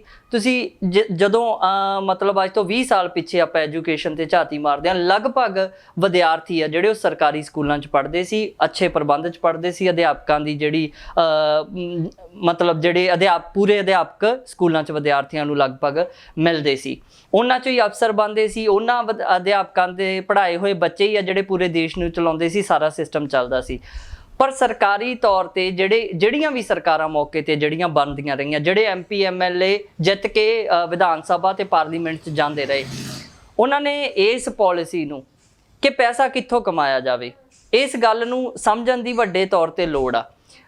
ਚਾਹੇ ਸ਼ਰਾਬ ਦੇ ਠੇਕਿਆਂ ਤੋਂ ਪੈਸਾ ਕਮਾਉਣ ਦੀ ਗੱਲ ਹੋਵੇ ਤੇ ਹਰ ਇੱਕ 'ਚ ਹੋੜ ਲੱਗੀ ਹੁੰਦੀ ਵੀ ਸ਼ਰਾਬ ਦੇ ਠੇਕਿਆਂ ਵੱਲ ਜਾਇਆ ਜਾਵੇ। ਫਿਰ ਜੇ ਰੇਤਾਂ ਦੀਆਂ ਖਾਨਾਂ 'ਚੋਂ ਪੈਸਾ ਕਮਾਉਣ ਦੀ ਗੱਲ ਹੋਵੇ ਤੇ ਸਾਰੇ ਦੇ ਸਾਰੇ ਜਿਹੜੇ ਲੀਡਰ ਆ ਤੁਹਾਨੂੰ ਉਹ 'ਚ ਇਨਵੋਲਵ ਹੋਏ ਦਿਖਣਗੇ। ਹਰ ਮਾਪਾ ਇਹ ਚਾਹੁੰਦਾ, ਹਰ ਪੇਰੈਂਟਸ ਇਹ ਚਾਹੁੰਦੇ ਆ ਕਿ ਉਹਨਾਂ ਦਾ ਬੱਚਾ ਜਿਵੇਂ ਵੀ ਕਰਕੇ ਉਹ ਪੜ੍ਹੇ, ਚਾਹੇ ਉਹਨਾਂ ਨੂੰ ਕੁਝ ਵੇਚਣਾ ਪਵੇ, ਚਾਹੇ ਜ਼ਮੀਨ ਗਹਿਣੇ ਧਰਨੀ ਪਵੇ, ਜੋ ਵੀ ਆ। 20 ਸਾਲ ਪਹਿਲਾਂ ਇਹ ਸ਼ੁਰੂ ਕੀਤਾ ਗਿਆ ਕਿ ਵਿਦਿਆਰਥੀ, ਕਿਉਂਕਿ ਬੱਚਿਆਂ ਨੂੰ ਪੜ੍ਹਾਉਣਾ ਚਾਹੁੰਦੇ ਆ ਮਾਪੇ, ਤੇ ਸਰਕਾਰੀ ਸਕੂਲਾਂ 'ਚ ਜੇ ਫ੍ਰੀ ਬੱਚੇ ਪੜ੍ਹੀ ਜਾਣਗੇ ਤੇ ਫਿਰ ਜਿਹੜੀ ਸਿਆਸਤਦਾਨ ਆ ਜਿਨ੍ਹਾਂ ਦੇ ਆਪਦੇ ਸਕੂਲ ਤੇ ਕਾਲਜ ਪ੍ਰਾਈਵੇਟ ਖੋਲ੍ਹੇ ਹੋਏ ਆ, ਉਹ ਪੈਸਾ ਕਿੱਥੋਂ ਕਮਾਉਣ। ਫਿਰ ਇਹ ਨੀਤੀ ਸ਼ੁਰੂ ਹੋਈ ਵੀ ਸਰਕਾਰੀ ਸਕੂਲਾਂ ਨੂੰ ਹੌਲੀ ਹੌਲੀ ਕਰਕੇ ਜਿਹੜਾ ਬੰਦ ਕਰਨ ਵੱਲ ਲੈ ਕੇ ਜਾਓ, ਉਹਨਾਂ ਨੂੰ ਬਦਨਾਮ ਕਰੋ। ਤੇ ਉਹਦੇ ਪੈਰਲਰ ਤੁਸੀਂ ਦੇਖਿਆ ਵੀ ਪ੍ਰਾਈਵੇਟ ਸਕੂਲ ਆ ਜਿਹੜੇ ਖੁੰਭਾਂ ਵਾਂਗੂ ਸਾਰੇ ਪਾਸੇ ਪਿੰਡਾਂ ਦੇ ਆਸੇ-ਪਾਸੇ ਆ ਜਿਹੜੇ ਉਹ ਉੱਗਦੇ ਆਏ। ਉਹ ਇੰਨੇ ਸਕੂਲ ਕਿਉਂ ਖੁੱਲ੍ਹੇ? ਕਿਹਦੀ ਪਰਮਿਸ਼ਨ ਨਾਲ ਖੁੱਲ੍ਹੇ? ਉਦੋਂ ਤੋਂ ਹੀ ਜਿਹੜੀ ਸਰਕਾਰੀ ਸਕੂਲਾਂ 'ਚ ਅਧਿਆਪਕਾਂ ਦੀ ਭਰਤੀ ਬੰਦ ਕਰਤੀ ਲਗਾਤਾਰ, ਤਾਂ ਕਿ ਸਰਕਾਰੀ ਸਕੂਲਾਂ ਨੂੰ ਬਦਨਾਮ ਕੀਤਾ ਜਾ ਸਕੇ। ਉੱਥੇ ਜਿਹੜਾ ਇਨਫਰਾਸਟ੍ਰਕਚਰ ਆ ਜਿਹੜਾ ਉਹ ਰੋਕ ਦਿੱਤਾ ਗਿਆ। ਤੇ ਨੈਚੁਰਲੀ ਬਿਨਾਂ ਇਨਫਰਾਸਟ੍ਰਕਚਰ ਦੇ ਇੱਕ ਅਧਿਆਪਕ ਕਿਵੇਂ ਕਿਸੇ ਬੱਚਿਆਂ ਨੂੰ ਪੜ੍ਹਾਇਆ ਜਾ ਸਕਦਾ? ਫਿਰ ਇਸ ਪ੍ਰਚਾਰ ਚੋਂ ਜੀ ਵੀ ਸਰਕਾਰੀ ਸਕੂਲਾਂ 'ਚ ਤਾਂ ਪੜ੍ਹਾਈ ਹੁੰਦੀ ਨਹੀਂ ਤੇ ਪ੍ਰਾਈਵੇਟ ਸਕੂਲਾਂ ਦੀ ਐਡ ਆ ਜਿਹੜੀ ਕੰਧਾਂ ਤੇ ਪਿੰਡਾਂ ਦਿਆਂ ਤੇ ਸ਼ਹਿਰਾਂ ਦਿਆਂ ਤੇ ਉਹ ਸ਼ੁਰੂ ਹੋਈ, TV ਚੈਨਲਾਂ ਤੇ ਸ਼ੁਰੂ ਹੋਈ ਤੇ ਵੀ ਜੇ ਤੁਸੀਂ ਆਪਦੇ ਬੱਚੇ ਦਾ ਫਿਊਚਰ ਬਣਾਉਣਾ ਤੇ ਪ੍ਰਾਈਵੇਟ ਸਕੂਲ 'ਚ ਭੇਜੋ। ਓਬਵੀਅਸਲੀ ਹਰ ਜਿਹੜਾ ਪੇਰੈਂਟਸ ਆ ਉਹ ਚਾਹੁੰਦਾ ਕਿ ਉਹਦਾ ਬੱਚਾ ਇੱਕ ਸ਼ਾਈਨਿੰਗ ਫਿਊਚਰ ਦੇ ਨਾਲ ਅੱਗੇ ਵਧੇ। ਫਿਰ ਉਹ ਜਿਹੜਾ ਤੰਤਰ ਖੜਾ ਕਰਕੇ ਪ੍ਰਾਈਵੇਟ ਸਕੂਲਾਂ ਦਾ ਫੀਸਾਂ, ਵੱਡੀਆਂ ਫੀਸਾਂ ਭਰ ਕੇ ਵੀ ਉਹਨਾਂ ਸਕੂਲਾਂ ਦੇ ਵਿੱਚ ਮਾਪਿਆਂ ਨੇ ਵਿਦਿਆਰਥੀ ਭੇਜੇ। ਤੁਸੀਂ ਇਸ ਗੱਲ ਦਾ ਸਰਵੇ ਕਰਕੇ ਦੇਖੋ, ਇਹ ਕਿਹੜੀ ਪਾਲਿਸੀ ਆ ਵੀ ਇੱਕੋ ਸਕੂਲ ਦੇ ਵਿੱਚ ਐਡਮਿਸ਼ਨ ਲੈਣ ਦਾ ਮਤਲਬ ਹੁੰਦਾ ਵੀ ਬੱਚਾ ਇੱਕ ਵਾਰੀ ਐਡਮਿਟ ਹੁੰਦਾ, ਵੀ ਹਰ ਸਾਲ ਐਡਮਿਸ਼ਨ ਹੁੰਦੀ ਆ। ਇਹ ਕਿੱਥੋਂ ਚੱਲ ਪਿਆ ਵੀ 30-30 ਹਜ਼ਾਰ ਰੁਪਏ ਐਡਮਿਸ਼ਨ ਹਰ ਵਾਰੀ ਬੱਚੇ ਦੀ ਹੋਵੇ, ਹਰ ਵਾਰੀ ਬੱਚੇ ਨੂੰ ਨਵੀਆਂ ਕਾਪੀਆਂ ਕਿਤਾਬਾਂ, ਹਰ ਵਾਰੀ ਬੱਚੇ ਨੂੰ ਨਵੀਂ ਯੂਨੀਫਾਰਮ ਦੀ ਲੋੜ ਆ। ਮਤਲਬ ਪੈਸਾ ਮਾਪਿਆਂ ਤੋਂ ਕਿਵੇਂ ਨਿਚੋੜਨਾ, ਚਾਹੇ ਉਹ ਮੁਲਾਜ਼ਮਾਂ ਦੇ ਬੱਚੇ ਆ, ਚਾਹੇ ਕਿਸਾਨ ਪਰਿਵਾਰਾਂ ਦੇ ਆ। ਹੁਣ ਇਹ ਰੌਲਾ ਜਿਹਦੀ ਤੁਸੀਂ ਗੱਲ ਕਰ ਰਹੇ ਹੋ ਇਸੇ 'ਚੋਂ ਹੀ ਆ, ਕਿਉਂਕਿ ਇੰਨਾ ਪੈਸਾ ਇਹਨਾਂ ਸਕੂਲਾਂ ਨੇ, ਪ੍ਰਾਈਵੇਟ ਸਕੂਲਾਂ ਨੇ, ਚਾਹੇ ਸਕੂਲ ਆ ਚਾਹੇ ਕਾਲਜ ਆ, ਉਹਨਾਂ ਨੇ ਨਿਚੋੜਿਆ ਮਾਪਿਆਂ ਤੋਂ ਨਜਾਇਜ਼ ਤੌਰ ਤੇ ਪੜ੍ਹਾਈ ਨੂੰ ਮਤਲਬ ਇੱਕ ਵੱਖਰੇ ਤਰੀਕੇ ਦਾ ਮਾਡਲ ਬਣਾ ਕੇ। ਉਸੇ 'ਚੋਂ ਹੀ ਫਿਰ ਇਹ ਸਾਰੀਆਂ ਗੱਲਾਂ ਵੀ ਜਦੋਂ ਪ੍ਰਾਈਵੇਟ ਸਕੂਲ ਖੁੱਲ੍ਹਦੇ ਗਏ, ਲਗਾਤਾਰ ਖੁੱਲ੍ਹਦੇ ਗਏ ਤੇ ਮਾਪਿਆਂ ਤੋਂ ਪੈਸਾ ਇਕੱਠਾ ਕਰਕੇ ਹਰ ਸਾਲ ਬਿਲਡਿੰਗ ਦਾ ਫੰਡ, ਹਰ ਸਾਲ ਜਨਰੇਟਰ ਦੀ ਫੀਸ, ਲੈਬ ਦੀ ਫੀਸ। ਤੇ ਤੁਸੀਂ ਸਰਵੇ ਜਿਹੜੇ ਆਲ ਇੰਡੀਆ ਸਟੂਡੈਂਟ ਫੈਡਰੇਸ਼ਨ ਵੱਲੋਂ ਵੀ ਅਸੀਂ ਸਰਵੇ ਕੀਤੇ, ਬਹੁਤ ਸਾਰੇ ਉਹ ਸਕੂਲ ਆ ਜਿਹੜੇ ਸ਼ਰਤਾਂ ਵੀ ਪੂਰੀਆਂ ਨਹੀਂ ਕਰਦੇ। ਪ੍ਰਾਈਵੇਟ ਸਕੂਲ ਜਿਹੜੇ ਉਹ ਸਿਰਫ ਕਿਸ ਤਰੀਕੇ ਨਾਲ, ਕਿਉਂਕਿ ਜਿੰਨਾ ਪੈਸਾ ਮਾਪਿਆਂ ਤੋਂ ਲੁੱਟਿਆ ਜਾਂਦਾ ਉਹ ਪ੍ਰਸ਼ਾਸਨ ਤੱਕ ਉਹ ਮਤਲਬ ਸਾਰਾ ਹਿੱਸਾ ਵੰਡ ਕੇ, ਤਾਂ ਕਿ ਕਿਸੇ ਵੀ ਰਿਪੋਰਟ 'ਚ ਕੋਈ ਕਮੀ ਹੈ ਜਿਹੜੀ ਨਾ ਆਵੇ। ਤੇ ਮਾਪਿਆਂ ਨੂੰ ਇਸ ਤਰੀਕੇ ਦਾ ਇੱਕ ਜਿਹੜਾ ਮਾਹੌਲ ਦਿਖਾਇਆ ਗਿਆ, ਇੱਕ ਚਮਤਕਾਰੀ ਸੁਪਨਾ ਦਿਖਾਇਆ ਗਿਆ। ਹੁਣ ਉਹ ਸੁਪਨਾ ਅਸਲ 'ਚ ਟੁੱਟ ਇਸ ਕਰਕੇ ਰਿਹਾ ਕਿਉਂਕਿ ਮਾਪੇ ਹੁਣ ਦੀ ਪੋਜੀਸ਼ਨ ਦੇ ਵਿੱਚ ਕੰਮ ਆ ਜਿਹੜੇ ਲਗਾਤਾਰ ਠੱਪ ਹੋ ਗਏ ਤੇ ਮਾਪੇ ਫੀਸ ਭਰਨ ਤੋਂ ਬਿਲਕੁਲ ਮਤਲਬ ਅਸਮਰੱਥ ਹੋ ਗਏ। ਤੇ ਪ੍ਰਾਈਵੇਟ ਸਕੂਲਾਂ ਤੋਂ ਇਹ ਆਸ ਜਿਹੜੀ ਕਰਨ ਵਾਲਾ ਮਾਮਲਾ ਵੀ ਕਿਤੇ ਉਹ ਫੀਸਾਂ ਘੱਟ ਕਰ ਲੈਣਗੇ, ਸਾਰੇ ਦਾ ਸਾਰਾ ਇਹ ਨਹੀਂ ਮੈਨੂੰ ਲੱਗਦਾ ਵੀ ਇਹ ਇੱਕ ਗਲਤ ਅਪਰੋਚ ਵਾਲਾ ਮਾਮਲਾ ਬਣ ਜਾਂਦਾ। ਪ੍ਰਾਈਵੇਟ ਸਕੂਲਾਂ ਨੇ ਲੁੱਟ ਦਾ ਹੀ ਕੰਮ ਕੀਤਾ ਤੇ ਉਹ ਲੁੱਟ ਲਗਾਤਾਰ ਜਾਰੀ ਆ। ਤੁਸੀਂ ਸਰਵੇ ਕਰਕੇ ਦੇਖੋ, MP MLA ਦੇ ਆਪਦੇ ਪ੍ਰਾਈਵੇਟ ਸਕੂਲ ਤੇ ਕਾਲਜ ਖੁੱਲੇ ਹੋਏ ਆ, ਤੇ ਉਹੀ MLA MP ਜਿਨ੍ਹਾਂ ਨੂੰ ਜਿਤਾ ਕੇ ਲੋਕਾਂ ਨੇ ਭੇਜਿਆ ਰਾਜਨੀਤੀ ਦੇ ਵਿੱਚ, ਆਪਦੀ ਆਵਾਜ਼ ਬਣਾਇਆ, ਉਹ ਸਰਕਾਰੀ ਸਕੂਲ ਦੇ ਹੱਕ 'ਚ ਕਿਉਂ ਬੋਲਣਗੇ? ਕਿਉਂਕਿ ਉਹਨਾਂ ਨੇ ਉਹਨਾਂ ਲੋਕਾਂ ਤੋਂ ਹੀ ਪੈਸੇ ਕਮਾਉਣ ਦਾ ਕੰਮ ਜਿਹੜਾ ਫੀਸਾਂ ਦੇ ਰੂਪ ਦੇ ਵਿੱਚ ਕਰਨਾ। ਹੁਣ ਇਸ ਕਰਕੇ ਇਹ ਮਸਲਾ ਇੱਥੇ ਤੱਕ ਪਹੁੰਚ ਗਿਆ ਵੀ ਮਾਪੇ ਫੀਸ ਦੇ ਨਹੀਂ ਸਕਦੇ। ਇਹ ਰੌਲਾ ਜਿਹੜਾ ਸਾਰੇ ਦਾ ਸਾਰਾ ਉਹ ਬਣ ਰਿਹਾ। ਪ੍ਰਾਈਵੇਟ ਸਕੂਲਾਂ ਵਾਲੇ ਇਹ ਵੀ ਕਹਿ ਰਹੇ ਆ ਕਿ ਉਹਨਾਂ ਨੇ ਆਪਣੇ ਅਧਿਆਪਕਾਂ ਦੀਆਂ ਜਿਹੜੀਆਂ ਫੀਸਾਂ ਤਨਖਾਹਾਂ ਕੱਢਣੀਆਂ, ਪਰ ਦੂਜੇ ਪਾਸੇ ਇਹ ਵੀ ਸੁਣਨ ਚ ਆ ਰਿਹਾ ਕਿ ਤਨਖਾਹਾਂ ਉਹ ਦੇ ਨਹੀਂ ਰਹੇ ਤੇ ਮਾਪਿਆਂ ਤੋਂ ਜਿਹੜੀ ਫੀਸਾਂ ਵਸੂਲ ਕਰ ਰਹੇ ਆ। ਐਜੂਕੇਸ਼ਨ ਇੱਕ ਸੈਕਟਰ ਆ, ਹਰ ਦੇਸ਼ ਦੀ ਸਰਕਾਰ ਦੀ ਮੁੱਢਲੀ ਜ਼ਿੰਮੇਵਾਰੀ ਆ ਵੀ ਐਜੂਕੇਸ਼ਨ ਹਰੇਕ ਨੂੰ ਫ੍ਰੀ ਦਿੱਤੀ ਜਾਵੇ, ਕਿਉਂਕਿ ਜੇ ਐਜੂਕੇਟਡ ਹੋਊਗਾ ਤੁਹਾਡਾ ਸਮਾਜ ਫੇਰ ਹੀ ਅੱਗੇ ਵਧ ਸਕਦਾ, ਨਹੀਂ ਸਮਾਜ ਅੱਗੇ ਨਹੀਂ ਵਧ ਸਕਦਾ।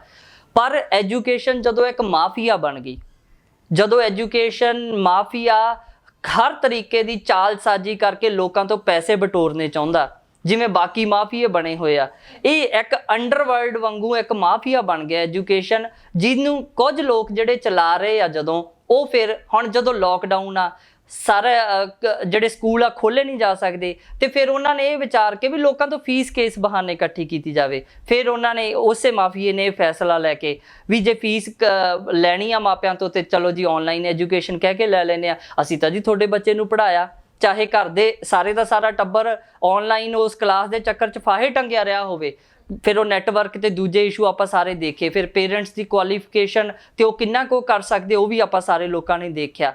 ਉਸ ਨੂੰ ਬਹਾਨਾ ਬਣਾ ਕੇ ਫੀਸਾਂ ਲੈਣ ਵਾਲਾ ਕੰਮ ਆ ਜਿਹੜਾ ਉਹ ਕਰਨ ਦੀ ਗੱਲ ਕੀਤੀ। ਆਨਲਾਈਨ ਐਜੂਕੇਸ਼ਨ ਦੀ ਆਪਾਂ ਗੱਲ ਕਰ ਰਹੇ ਸੀ ਕਿ ਬਹੁਤ ਸਾਰਾ ਹਿੱਸਾ ਤਾਂ ਆਨਲਾਈਨ ਐਜੂਕੇਸ਼ਨ ਲੈਣ ਤੋਂ ਹੀ ਬਣ ਜਾਣਾ ਵੀ ਉਹਨਾਂ ਕੋਲੇ ਇੰਨੀਆਂ ਸਹੂਲਤਾਂ ਹੀ ਹੈ ਨਹੀਂ ਕਿ ਉਹ ਬੱਚਿਆਂ ਕੋਲੇ, ਬਹੁਤ ਸਾਰੇ ਬੱਚਿਆਂ ਕੋਲੇ ਤਾਂ ਸਮਾਰਟਫੋਨ ਹੀ ਹੈ ਨਹੀਂ, ਐਂਡਰੋਇਡ ਫੋਨ ਹੀ ਹੈ ਨਹੀਂ। ਪਰ ਜਿਹੜਾ ਹਿੱਸਾ ਆਨਲਾਈਨ ਐਜੂਕੇਸ਼ਨ ਲੈ ਰਿਹਾ ਉਹਨਾਂ ਤੇ ਵੀ ਬਹੁਤ ਜਿਹੜੇ ਮਾੜੇ ਪ੍ਰਭਾਵ ਦੇਖਣ ਨੂੰ ਮਿਲ ਰਹੇ ਆ। ਇਹਦੇ ਬਾਰੇ ਤੁਸੀਂ ਕੀ ਕਹਿਣਾ ਚਾਹੁੰਦੇ? ਦੇਖੋ, ਆਮ ਘਰਾਂ ਦੇ ਵਿੱਚ ਇੱਕ ਗੱਲ ਬੜੀ ਸਾਫ਼ ਜੀ ਆ ਵੀ ਇਹ ਸਾਇੰਟੀਫਿਕਲੀ ਤੌਰ ਤੇ ਵੀ ਹਰ ਇੱਕ ਕਹਿੰਦਾ ਕਿ ਬੱਚੇ ਨੂੰ ਇੱਕ ਖਾਸ ਉਮਰ ਤੋਂ ਪਹਿਲਾਂ ਮੋਬਾਈਲ ਆ ਜਿਹੜਾ ਉਹ ਨਹੀਂ ਦੇਣਾ ਚਾਹੀਦਾ। ਉਹਦੀ ਰੌਸ਼ਨੀ ਦਾ ਜਿਹੜਾ ਬੱਚੇ ਦੀਆਂ ਅੱਖਾਂ ਤੇ ਕਿੰਨਾ ਅਸਰ ਹੁੰਦਾ ਤੇ ਜਿਸ ਤਰੀਕੇ ਨਾਲ ਮੋਬਾਈਲ ਚੱਲਦਾ, ਉਹ ਸਾਰੇ ਦੀਆਂ ਸਾਰੀਆਂ ਚੀਜ਼ਾਂ ਨੂੰ ਜੇ ਆਪਾਂ ਜੋੜ ਕੇ ਦੇਖੀਏ ਤੇ ਇੱਕ ਖਾਸ ਉਮਰ ਤੋਂ ਪਹਿਲਾਂ ਬੱਚੇ ਨੂੰ ਜ਼ਿਆਦਾ ਦੇਰ ਮੋਬਾਈਲ ਵਰਤਣ ਤੋਂ ਮਨਾ ਕੀਤਾ ਜਾਂਦਾ, ਮਤਲਬ ਇਹ ਡਾਕਟਰਾਂ ਵੱਲੋਂ ਵੀ ਤੇ ਵੈਸੇ ਵੀ। ਪਰ ਆਨਲਾਈਨ ਐਜੂਕੇਸ਼ਨ ਦੇ ਨਾਂ ਤੇ ਬਹੁਤੇ ਬੱਚਿਆਂ ਕੋਲੇ, ਜਿਨ੍ਹਾਂ ਕੋਲੇ ਸਮਾਰਟਫੋਨ ਨਹੀਂ, ਜਿਨ੍ਹਾਂ ਕੋਲੇ ਲੈਪਟਾਪ ਨਹੀਂ, ਜਿਹੜੇ ਵਿਦਿਆਰਥੀਆਂ ਨੂੰ, ਕਿਉਂਕਿ ਲੰਬਾ ਸਮਾਂ ਲੋਕਡਾਊਨ ਚੱਲ ਰਿਹਾ ਤੇ ਅਨਸਰਟੇਨਟੀ ਆ ਜਿਹੜੀ ਇਹ ਪੇਰੈਂਟਸ ਦੇ ਦਿਮਾਗ ਦੇ ਵਿੱਚ ਵੀ ਬਣੀ ਹੋਈ ਆ ਵੀ ਕਿਤੇ ਬੱਚਾ ਪਿੱਛੇ ਨਾ ਰਹਿ ਜੇ, ਕਿਉਂਕਿ ਸਰਕਾਰ ਨੇ ਗਲਤ ਫੈਸਲਾ ਲੈ ਲਿਆ। ਤੇ ਉਸੇ ਹੋੜ ਦੇ ਵਿੱਚੋਂ ਜਿਹੜਾ ਲਗਾਤਾਰ ਮੋਬਾਈਲ ਤੇ ਬੈਠਣ ਵਾਲਾ ਵਿਦਿਆਰਥੀਆਂ ਦਾ ਕੰਮ ਆ, ਉਹਨਾਂ ਦੀ ਸਿਹਤ ਤੇ ਜਿਹੜੀ ਮੈਂਟਲ ਐਗਜ਼ਰਸ਼ਨ ਹੋ ਰਹੀ ਹੈ, ਇਹਦੇ ਨਾਲ ਜਿਹੜੀ ਹਰਾਸਮੈਂਟ ਹੋ ਰਹੀ ਆ, ਜਿਹੜੀ ਪੇਰੈਂਟਸ ਦੀ ਮਤਲਬ ਇਸ ਪੂਰੇ ਮਾਮਲੇ ਦੇ ਵਿੱਚ ਹਰਾਸਮੈਂਟ ਹੁੰਦੀ ਆ, ਕਿਉਂਕਿ ਉਹ ਜਿਸ ਤੇ ਉਹਨਾਂ ਨੇ ਤਾਂ ਲੈਕਚਰ ਦੇਤਾ, ਜਿਹੜਾ ਕਲਾਸ ਚੱਲ ਗਈ ਆਨਲਾਈਨ, ਫਿਰ ਤੁਹਾਨੂੰ ਇੱਕ ਕੁਐਸਚਨ ਈਅਰ ਭੇਜਤਾ ਵੀ ਬੱਚੇ ਨੇ ਉਹ ਭਰਨਾ, ਮਤਲਬ ਪੂਰੇ ਦਾ ਪੂਰਾ ਇੱਕ ਇਸ ਖੱਪੇ ਦੇ ਵਿੱਚ ਇੰਨੇ ਮਹੀਨਿਆਂ ਦੇ ਵਿੱਚ ਦਿੱਤੀ ਹੋਈ ਆਨਲਾਈਨ ਐਜੂਕੇਸ਼ਨ ਦਾ ਜੇ ਤੁਸੀਂ ਸਿੱਟਾ ਕੱਢ ਕੇ ਦੇਖੋਗੇ ਤੇ ਉਹ 0.1% ਵੀ ਨਹੀਂ ਨਿਕਲਣਾ। ਉਹ ਇਸ ਕਰਕੇ ਨਹੀਂ ਨਿਕਲਣਾ ਕਿਉਂਕਿ ਜਦੋਂ ਕਮਿਊਨੀਕੇਸ਼ਨ ਨਹੀਂ ਹੋ ਰਿਹਾ ਵਿਦਿਆਰਥੀ ਦਾ ਤੇ ਅਧਿਆਪਕ ਦਾ, ਵੀ ਜੇ ਅਧਿਆਪਕ ਨੇ ਬੋਲ ਕੇ ਸਾਰੀ ਗੱਲ ਕਹਿ ਦੇਣੀ ਆ ਤੇ ਵਿਦਿਆਰਥੀ ਨੇ ਚੁੱਪ ਕਰਕੇ ਸੁਣੀ ਲੈਣੀ ਆ, ਤੇ ਐਜੂਕੇਸ਼ਨ ਦਾ ਸਟਾਈਲ ਹੀ ਗਲਤ ਆ। ਤੇ ਉਹਦੇ ਚੋਂ ਬੱਚੇ ਦਾ ਸਿਰਫ ਇੱਕ ਸਿਲੇਬਸ ਪੂਰਾ ਕਰਵਾਉਣ ਦੇ ਲਈ, ਸਿਰਫ ਇਸ ਬਹਾਨੇ ਦੇ ਲਈ ਵੀ ਤਾਂ ਕਿ ਮਾਪਿਆਂ ਤੋਂ ਫੀਸਾਂ ਬਟੋਰੀਆਂ ਜਾ ਸਕਣ, ਇਹ ਜਿਹੜਾ ਸਾਰਾ ਕੰਮ ਕੀਤਾ ਜਾ ਰਿਹਾ ਉਹਨਾਂ ਦੀ ਹੈਲਥ ਤੇ, ਉਹਨਾਂ ਦੀ ਆਈਜ਼ ਤੇ, ਘਰ ਦੇ ਮਾਹੌਲ ਤੇ ਲਗਾਤਾਰ ਇਸ ਚੀਜ਼ ਦਾ ਬਹੁਤ ਬੁਰਾ ਅਸਰ ਆ ਜਿਹੜਾ ਉਹ ਦੇਖਣ ਨੂੰ ਮਿਲ ਰਿਹਾ। ਬਿਲਕੁਲ, ਕਲਾਸਰੂਮ ਵਾਲਾ ਜਿਹੜਾ ਐਟਮੋਸਫੇਅਰ ਆ ਉਹ ਤਾਂ ਬਣ ਹੀ ਨਹੀਂ ਸਕਦਾ ਆਨਲਾਈਨ ਜਦੋਂ ਕਲਾਸਿਸ ਲੱਗਦੀਆਂ। ਬਿਲਕੁਲ ਨਹੀਂ ਕੀਤਾ ਜਾ ਸਕਦਾ। ਇਹ ਇੱਕ ਕਲਾਸ ਦੇ ਵਿੱਚ ਅਧਿਆਪਕ ਤੇ ਟੀਚਰ, ਅਧਿਆਪਕ ਤੇ ਵਿਦਿਆਰਥੀ ਦਾ ਇੱਕ ਰਿਸ਼ਤਾ ਬਣਦਾ। ਉਸ ਰਿਸ਼ਤੇ ਦੇ ਵਿੱਚੋਂ, ਉਸ ਕੰਫਰਟ ਜ਼ੋਨ ਦੇ ਵਿੱਚੋਂ ਵਿਦਿਆਰਥੀ, ਸਿਰਫ ਉਹ 1 ਘੰਟੇ ਦੀ ਕਲਾਸ ਨਹੀਂ ਹੁੰਦੀ, ਉਹ ਰਿਸ਼ਤਾ ਲਗਾਤਾਰ ਡਿਵੈਲਪ ਹੁੰਦਾ। ਵਿਦਿਆਰਥੀ ਦੀ ਗਰੋਥ ਲਗਾਤਾਰ ਉਸ ਸਕੂਲ ਦੇ ਵਿੱਚ ਹੁੰਦੀ ਆ। ਜਦੋਂ ਇੱਕ ਆਨਲਾਈਨ ਕਲਾਸ ਆ ਉਹਦੇ ਵਿੱਚ ਮਤਲਬ ਅਧਿਆਪਕ ਜਦੋਂ ਆਪਦੀ ਗੱਲ ਕਹਿ ਰਿਹਾ ਤੇ ਉਹ ਇੱਕ ਲੈਪਟਾਪ ਦੀ ਸਕਰੀਨ ਤੇ 50 ਵਿਦਿਆਰਥੀਆਂ ਨੂੰ ਲਗਾਤਾਰ ਕੌਣ ਕੀ ਕਰ ਰਿਹਾ, ਬਹੁਤਿਆਂ ਦੇ ਕੈਮਰੇ ਬੰਦ ਆ, ਉਹ ਸਾਰੀਆਂ ਚੀਜ਼ਾਂ ਇੱਕ ਬੋਗਸ ਜਿਹੇ ਤਰੀਕੇ ਦਾ ਮਾਡਲ ਆ ਜਿਹੜਾ ਇਹ ਬਣਾਇਆ ਜਾ ਰਿਹਾ। ਇਹ ਕਿਤੇ ਵੀ ਨਹੀਂ ਲਿਜਾ ਸਕਦਾ ਵਿਦਿਆਰਥੀਆਂ ਦੇ ਫਿਊਚਰ ਨੂੰ। ਆਪਾਂ ਵਿਦਿਆਰਥੀਆਂ ਦੇ ਜਿਹੜੇ ਐਗਜ਼ਾਮਸ ਦੀ ਗੱਲ ਕਰੀਏ ਤਾਂ ਸੈਂਟਰ ਵੱਲੋਂ ਤਾਂ ਇਹ ਆਦੇਸ਼ ਦਿੱਤੇ ਗਏ ਆ ਕਿ ਐਗਜ਼ਾਮ ਲੈਣੇ ਆ, ਪਰ ਜਿਹੜੀਆਂ ਵਿਦਿਆਰਥੀ ਜਥੇਬੰਦੀਆਂ ਉਹਨਾਂ ਦਾ ਵਿਰੋਧ ਕਰ ਰਹੀਆਂ ਕਿ ਵਿਦਿਆਰਥੀਆਂ ਦੇ ਇਮਤਿਹਾਨ ਨਹੀਂ ਲੈਣੇ ਚਾਹੀਦੇ। ਦੇਖੋ, ਜਿਸ ਦੇਸ਼ ਦੀ ਸਰਕਾਰ, ਜਿੱਥੋਂ ਦੀਆਂ ਸੂਬਿਆਂ ਦੀਆਂ ਸਰਕਾਰਾਂ ਲੋਕਡਾਊਨ 'ਚ ਲੋਕਾਂ ਨੂੰ ਇਹੀ ਭਰੋਸਾ ਨਹੀਂ ਦੇ ਸਕੀਆਂ ਵੀ ਜੇ ਤੁਸੀਂ ਆਪਦੇ ਘਰ ਤੋਂ ਵੀ ਦੂਰ ਆ ਤੇ ਤੁਹਾਡੇ ਲਈ ਰਹਿਣ ਦਾ ਪ੍ਰਬੰਧ ਕੀਤਾ ਜਾ ਸਕਦਾ, ਖਾਣੇ ਦਾ ਪ੍ਰਬੰਧ ਕੀਤਾ ਜਾ ਸਕਦਾ। ਇੱਥੋਂ ਦੇ ਦੇਸ਼ ਦੇ ਅਨਾਜ ਦੇ ਸਟੋਰਾਂ ਦੇ ਵਿੱਚ ਅਨਾਜ ਦੀ ਕਮੀ ਨਹੀਂ, ਕਿਉਂਕਿ ਇੱਥੋਂ ਦਾ ਕਿਸਾਨ ਮਜ਼ਦੂਰ ਪੂਰਾ ਸਾਲ ਆਪਦੇ ਆਪ ਨੂੰ ਖੇਤਾਂ ਦੇ ਵਿੱਚ ਕੰਮ ਕਰਕੇ ਅਨਾਜ ਜਿਹੜਾ ਪੈਦਾ ਕਰਕੇ ਉਹ ਸਟੋਰ ਭਰਦਾ ਇਸ ਦੇਸ਼ ਦੀ ਸਰਕਾਰ ਦੇ। ਪਰ ਜਦੋਂ ਉਹ ਇੰਨਾ ਭਰੋਸਾ ਨਹੀਂ ਦੇ ਸਕੇ ਇਸ ਦੇਸ਼ ਦੇ ਲੋਕਾਂ ਨੂੰ ਵੀ ਉਹਨਾਂ ਲਈ ਖਾਣੇ ਪੀਣੇ ਦਾ ਪ੍ਰਬੰਧ ਕੀਤਾ ਜਾ ਸਕਦਾ, ਜਦੋਂ ਉਹਨਾਂ ਨੂੰ ਉਹ ਸਾਰਾ ਪ੍ਰਬੰਧ ਖੁਦ ਕਰਨਾ ਪੈ ਰਿਹਾ, ਜਦੋਂ ਜ਼ਿੰਦਗੀ ਉਸ ਟਰੈਕ ਤੇ ਚਲੀ ਗਈ ਵੀ ਕਿਸੇ ਨੂੰ ਅੱਗੇ ਇਸ ਗੱਲ ਦੀ ਗਾਰੰਟੀ ਕੋਈ ਨਹੀਂ ਦਿਖਦੀ ਵੀ ਜੇ ਅਸੀਂ ਅੱਜ ਦਾ ਖਾਣਾ ਖਾ ਲਿਆ ਤੇ ਕੱਲ ਕਿੱਥੋਂ ਖਾਵਾਂਗੇ, ਕਿਉਂਕਿ ਲਗਾਤਾਰ ਬੇਰੁਜ਼ਗਾਰੀ ਦਾ ਜਿਹੜਾ ਅੰਕੜਾ ਸਰਕਾਰ ਨੇ ਲਕੋ ਲਿਆ ਸੀ ਪਹਿਲਾਂ, ਲੋਕਡਾਊਨ ਦੇ ਵਿੱਚ ਲੱਖਾਂ ਲੋਕ ਹੋਰ ਕੰਮ ਤੋਂ ਉਹ ਬਾਹਰ ਹੋ ਗਏ।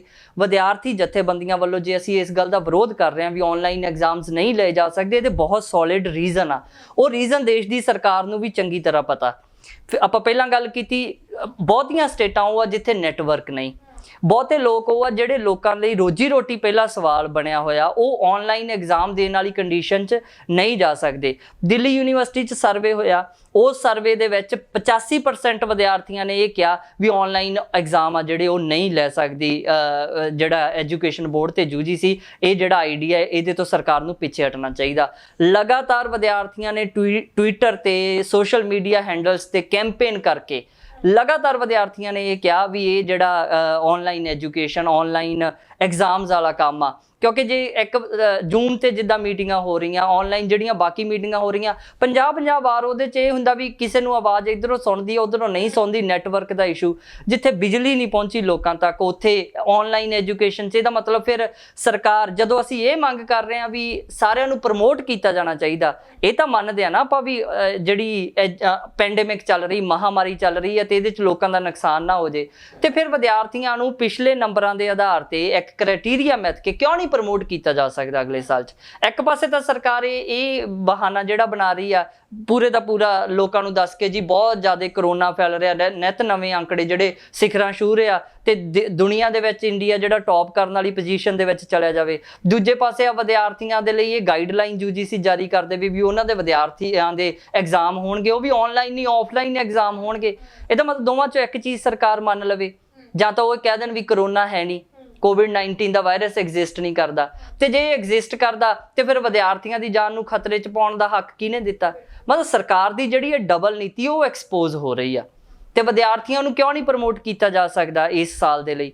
ਜੇ ਪ੍ਰਮੋਟ ਕਰਨ ਨੂੰ ਸਰਕਾਰ ਦੀ ਨੀਤੀ ਜਿਹੜੀ ਹੁਣ ਜਿਸ ਕਰਕੇ ਉਹਨਾਂ ਨੇ ਐਗਜ਼ਾਮ ਦਾ ਇਹ ਆਰਡਰ ਜਾਰੀ ਕਰਤਾ, ਇਹ ਫਰਮਾਨ ਜਾਰੀ ਕਰਤਾ, ਉਹ ਸਿਰਫ ਇਸ ਕਰਕੇ ਆ ਕਿਉਂਕਿ ਸਰਕਾਰ ਮਾਸ ਪ੍ਰਮੋਸ਼ਨ ਨੂੰ ਮਾਸ ਫੇਲੂਅਰ 'ਚ ਬਦਲਣਾ ਚਾਹੁੰਦੀ ਆ।